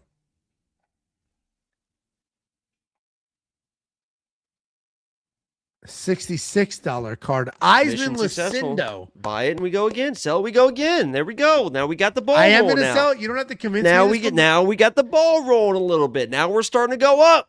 We're starting to go up. It's just like, do you just want? Hey. Yeah, exactly. Do you just want to buy it? We know what you're doing. You just want to buy it right now. Do it again. Fucking let's go. All right, come on. Here we go. Come on. Here we go. Here we go. Now we only need a $35 card. See? We need We're more moving than up in the world. What's 35 plus 15? 35 plus 15 is what, Angelo? You tell me. You 50. Dick. Fuck. $45 card. Here we go. $45 card. Here we go. That's all we need. Go. $45. Run it down. Here we go. There you go. Sell it. We go again. There we go. We're not selling it. Yes, you are. We're not selling a Khabib. Dude, it's a fucking base ass fucking. I'm not selling. There's a million. There's probably 1.5 million. Dude, there's so many of those. You bully. What are you gonna do with a $75 Khabib card? Sell for 76. No, yeah, sell it. Yeah, if you're gonna sell it, then we go again. Why would you stop? We will play your movie game. We'll shut this down. I'm not selling the card. Sell it real quick. Come on. Sell it. Yes, you just sell it. What do you already sold it. Hey, tell you what, Mr. Sell It. Did you already sell it? Yes or no? Of course not. Sell the card. It's a $70 Khabib. If I sell it and I get a woman, you give me double its value. Fine. What does that mean? So if it's it could be any woman? Any woman. So it could be a $300 card and I owe you $600? Correct. No, what's 600? It was 84. You fucking. What's happening with your math? No, I thought you said I have to give you double. My bad. Double the value of the Khabib card that you made me sell. Oh, yeah. That's easy. Fucking, yeah. Let's do that. All right, fine. So let me change the circumstances now that you agreed so quickly. How do I find this card? Where is it? It's right there. Top left. Okay. There we go. 75.60. We'll call it $100. It's an easy sell. We'll just call it 100. We'll call it an easy 100. I sell this, and I get a woman on the repack. We'll sell and we'll go again. No. That's not the deal we're making. Click the button. Let's go. Quit pussyfooting around. You owe me. It's not going to be a woman anyway. If it is, we'll figure it out. What's going on? We're not going to figure it out. We figured it out. Yeah. Past tense. It's been figured. Right. It's not going to be a woman. It's not a big deal. You keep pretending that we didn't figure this shit out. We figured it out already. Now we only need a 40. Here's your 40. Yeah. $44 card. Here we go. No, $34 card. 34. Yeah, no, I got you. It's not going to be a woman. If this is a woman, you owe me $200. What? Okay? We sold the Khabib for What? this shit, and that was No, the I agreement. didn't agree to that. Well, you did agree to that. And I didn't everybody agree saw. to that. You agree to it, and everybody saw. Let's go, Aiemann Lucindo. Let's go, Aiemann Lucindo. Fuck. $44 patty. Hey, we got enough. We sell it. We go again. We got enough there. You had me trade an $80. Let's go. We got enough there. All we needed was 34. Now we're selling this one. We traded one of the greatest lightweights. We're selling this one for fucking Patty Pimblett. The grass is going to be even greener. Watch this. No, we're gonna do it again. With no money. We're gonna end up with no money. No, I've been down this road. This is easy. No money. Now all we need is a $57 card. What's the number that we just keep the money? We'll get there. Yeah, we just need a $57 card here. This is a little bit of a stretch, but I believe in us. You already fucked me. I wish Patty was a woman. You already fucked me. Here we go. Absolute fucking joke. $57 card to keep this thing going, baby. Come on, do us right. Shout out Hummer Fights. There it is. We sell this one and we keep it going. No, we're done. Sell we're it. Done right we now. keep it going. If you done. sell this, it almost guarantees us 2 more packs, dude. Because we already got 60, and we're only going to have to get a 20. It's going to guarantee us 2 more packs. You sell this one. Think about it. Testing fate. I understand that, but you're getting 2 cards. No, you're getting 2 packs this next time. You sell this, it's 2 packs. You could get this times 2. Stop. I spent $120 in real human money and ended up getting $200 in cards. That's how we've gotten here. Okay. I got to keep what I have. No, this is 2 more packs. You can open 2 more packs. We're not 2 more packs for what? Because there's that possibilities. You're thinking too small. You're thinking too small. You're thinking it's going to get worse. Think bigger. Think of the bigger picture. Think of the bigger moments. Think about the cards, all the possibilities in the world. Jacob, there's $1,200 cards. There's $800 cards. There's $1,400 cards. You're settling right now? It is now me versus you and not me versus Homa Fights. So you're settling right now on $100? Here's a bet. I have an offer for you. Big man, glasses inside, hat on a fucking button-down shirt with tie for no reason. Here's an offer for you. Okay, I'm listening. I sell this. I buy 2 more packs. Okay. If the cumulative total of those 2 packs is not the same as this, okay, $111. The cumulative total of those 2 packs, you double it. You give me $200. $200 if the next 2 packs don't equal up to $111. Can I get $105? No, we'll split the baby here. We'll split the baby between the buyback I'm giving and you the market value. $120. Let's split the baby, $105. No, I'm giving you $120. Give me $105 and I'll pay you $210. I'm giving you $100. Give me $105. And I'm gonna buy some points here. Give me $105. I'll give you $210. I'm not gonna lose by $1. Okay, $105.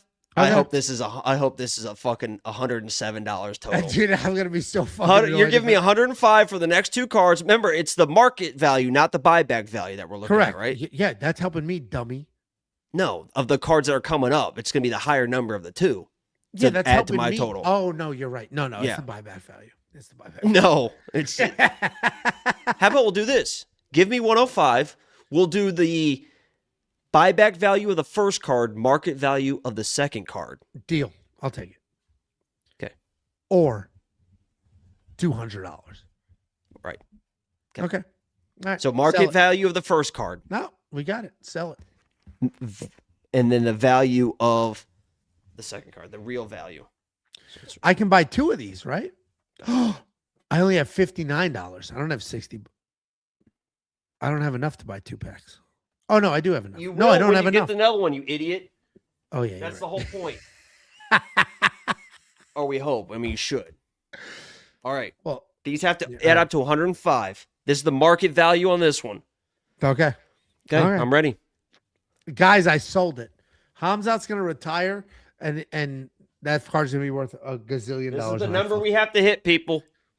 Here we go. And we're going to the market value on this one. Here we go. $38, you bitch. unemployed Mateusz No, it's Nickal. 34 on that one. You fucking loser. No, this one is market value. Next one is buyback. Erase that right now. No, you this cheating is bitch. the buyback. Erase that right now. We you said the cheating bitch. buyback. Chat, Of confirm the it. second card. We said No, the first this is the card. buyback of the first card. Guys, do you see the cheating he's doing right now? Do you see the cheating he's doing right now? We agreed the We first need a card. 70-76. You're not going to outmath me. We agreed the first card was the fucking We need market a value. 70-76. Come on. I'll fight you on the next one because I don't think it's going to matter. I'm going to fight We you on need the a next one. 70-76. Come on. Chat. Thank God this Come on. this is recorded. Everybody saw what we said. Right? I know they did. The first card was market value. The second card was buyback value. Here we go. We need a 70-76. I don't know why you're mad. I took the lesser number. No, the lesser number on a fucking dog shit card. I took the You're not lesser gonna number. I could my goal Your would be Indiana education is not going to outsmart mine. my goal would Connecticut. be more if I took the number you wanted me to take. I'm hurting Indiana's myself. Outsmarting. I'm hurting Connecticut. myself. No offense to anybody from Indiana. That I'm ain't hurting happening. myself. Come on, baby. This is how legends are made right here. We need a 70-76 card. 70-76 No, we don't. on I'm gonna fucking fight this to the 1776 death. on the Freedom 250 card. We need the 1776 card. 70-76. Here we go. America, we believe this is the American dream happening in real time, baby. You fucking pussy Oh loser. I don't care how you do my this, man. God. Pani Kazan, we got two fucking fighters that were fired by the UFC. We can you go again. Sell it. I think we can go loser. again. Sell it. You I think we can go fucking again. Loser. Sell it. I Double or think we nothing. can go again. Double or nothing. I think we can go again. No, Double sell or it and see if we nothing. can go again. You have to I sell don't it. have enough money. You made me lose all my money. No, we have enough. We have enough. I think we have enough. Do we have enough? Yeah, we got enough, don't we? Dude, I sold a fucking Hamzat. Here we go. This is how we win, though. This is how we get this one. I sold a Hamzat Shemaev. Do we have enough? $111 card for Pani Khanzad and fucking Mateusz. We don't have enough. We don't have Nickal. enough. We don't have enough. I don't have enough money. I'm out of money. I'm out of fucking money. I hope you're happy. Okay? How do we get more money? Venmo is at We Want Picks is how we get more. Guys, thanks for hanging out. That was our demise. You watch the downfall of the We Want Pick. You know what? Here's how we do it. Okay. Glenn from Card Breaks. Fuck it. We'll do it live. A 3-hour live stream for 7 fights. What a fucking joke. How do I do this? I show you and not me? Okay. What's this? Looks like Wellmaker? No. It's Venetius. Okay. You fucked me. Who's that? I don't know. Is that the steroid user? Kelvin Hines? It is. Alvin Hines, the Alvin steroid Hines. user. Dude, we're not physical or fake. Ooh, there's my girl. Yeah, Shannon. This is fucking a joke. Dude, I'm not built for cards, man. Tim Elliott. Who's this? Oh, Tracy. Dude, I am not built for cards. There you go. Another You got your Hamzat? card back. There you go. There it is. Hamzat. You got I your got card my back. Hamzat. Now, see, dude, there's a pawn shop in Plano that I know is open until midnight. If you go, I'll keep the chat. No, listen to me. I'll keep the chat entertained. You can drive that pawn shop. It's like 15 minutes away. You can be back in like a half hour. What the fuck is that? A fucking black and white Umar Nurmagomedov for some reason. Yo, that might be legit. Hold on. Flip the back to that. There's no number. It's a regular ass card. Cool card. Well, apparently these packs are like the big one, but half of Yo, these but are in seriously, if you leave right now, you can go pawn that chim. I'm opening one more and get we're some shutting more this money. down because if we hit the 3-hour mark on a fucking 7 fight, who's this? Leon? That's your boy. Okay. Why is everything horizontal? Summer horizontal. Is that Sean Brady? Sean Brady, yeah. You Don't still wanna have those kick? shirts? I do.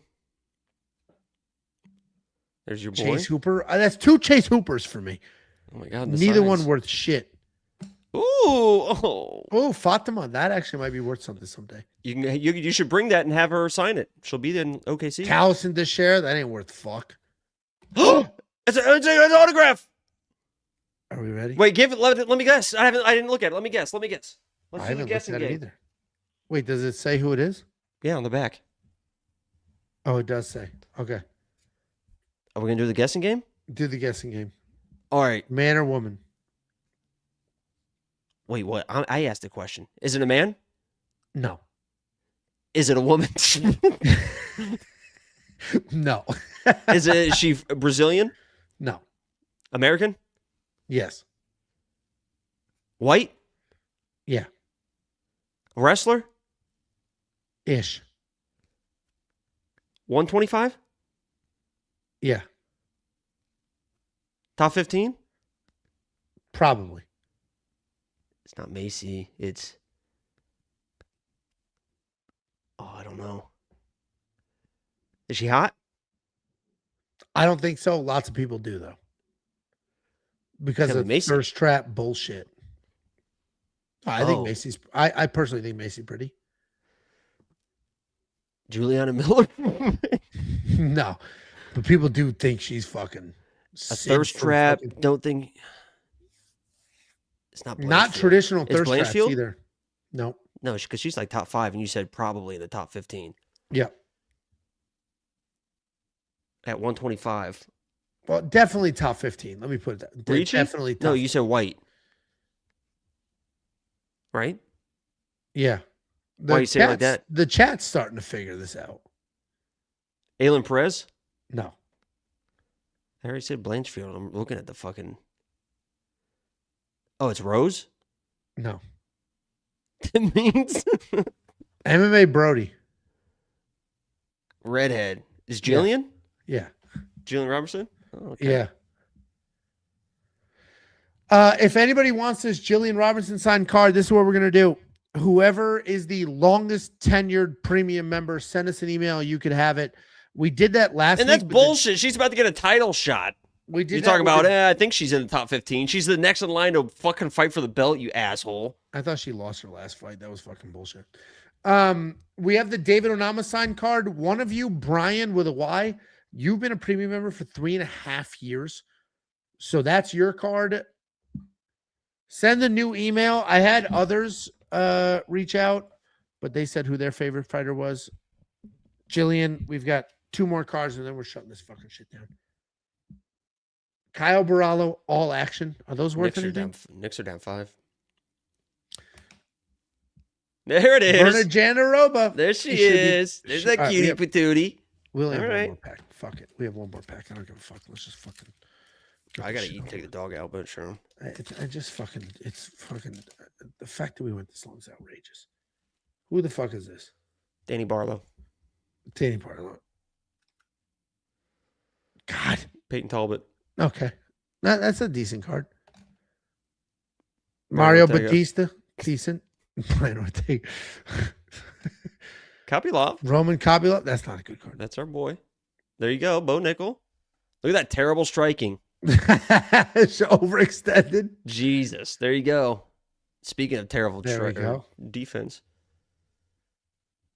That's it. This pack sucked. JDM. Who the fuck is that? JDM.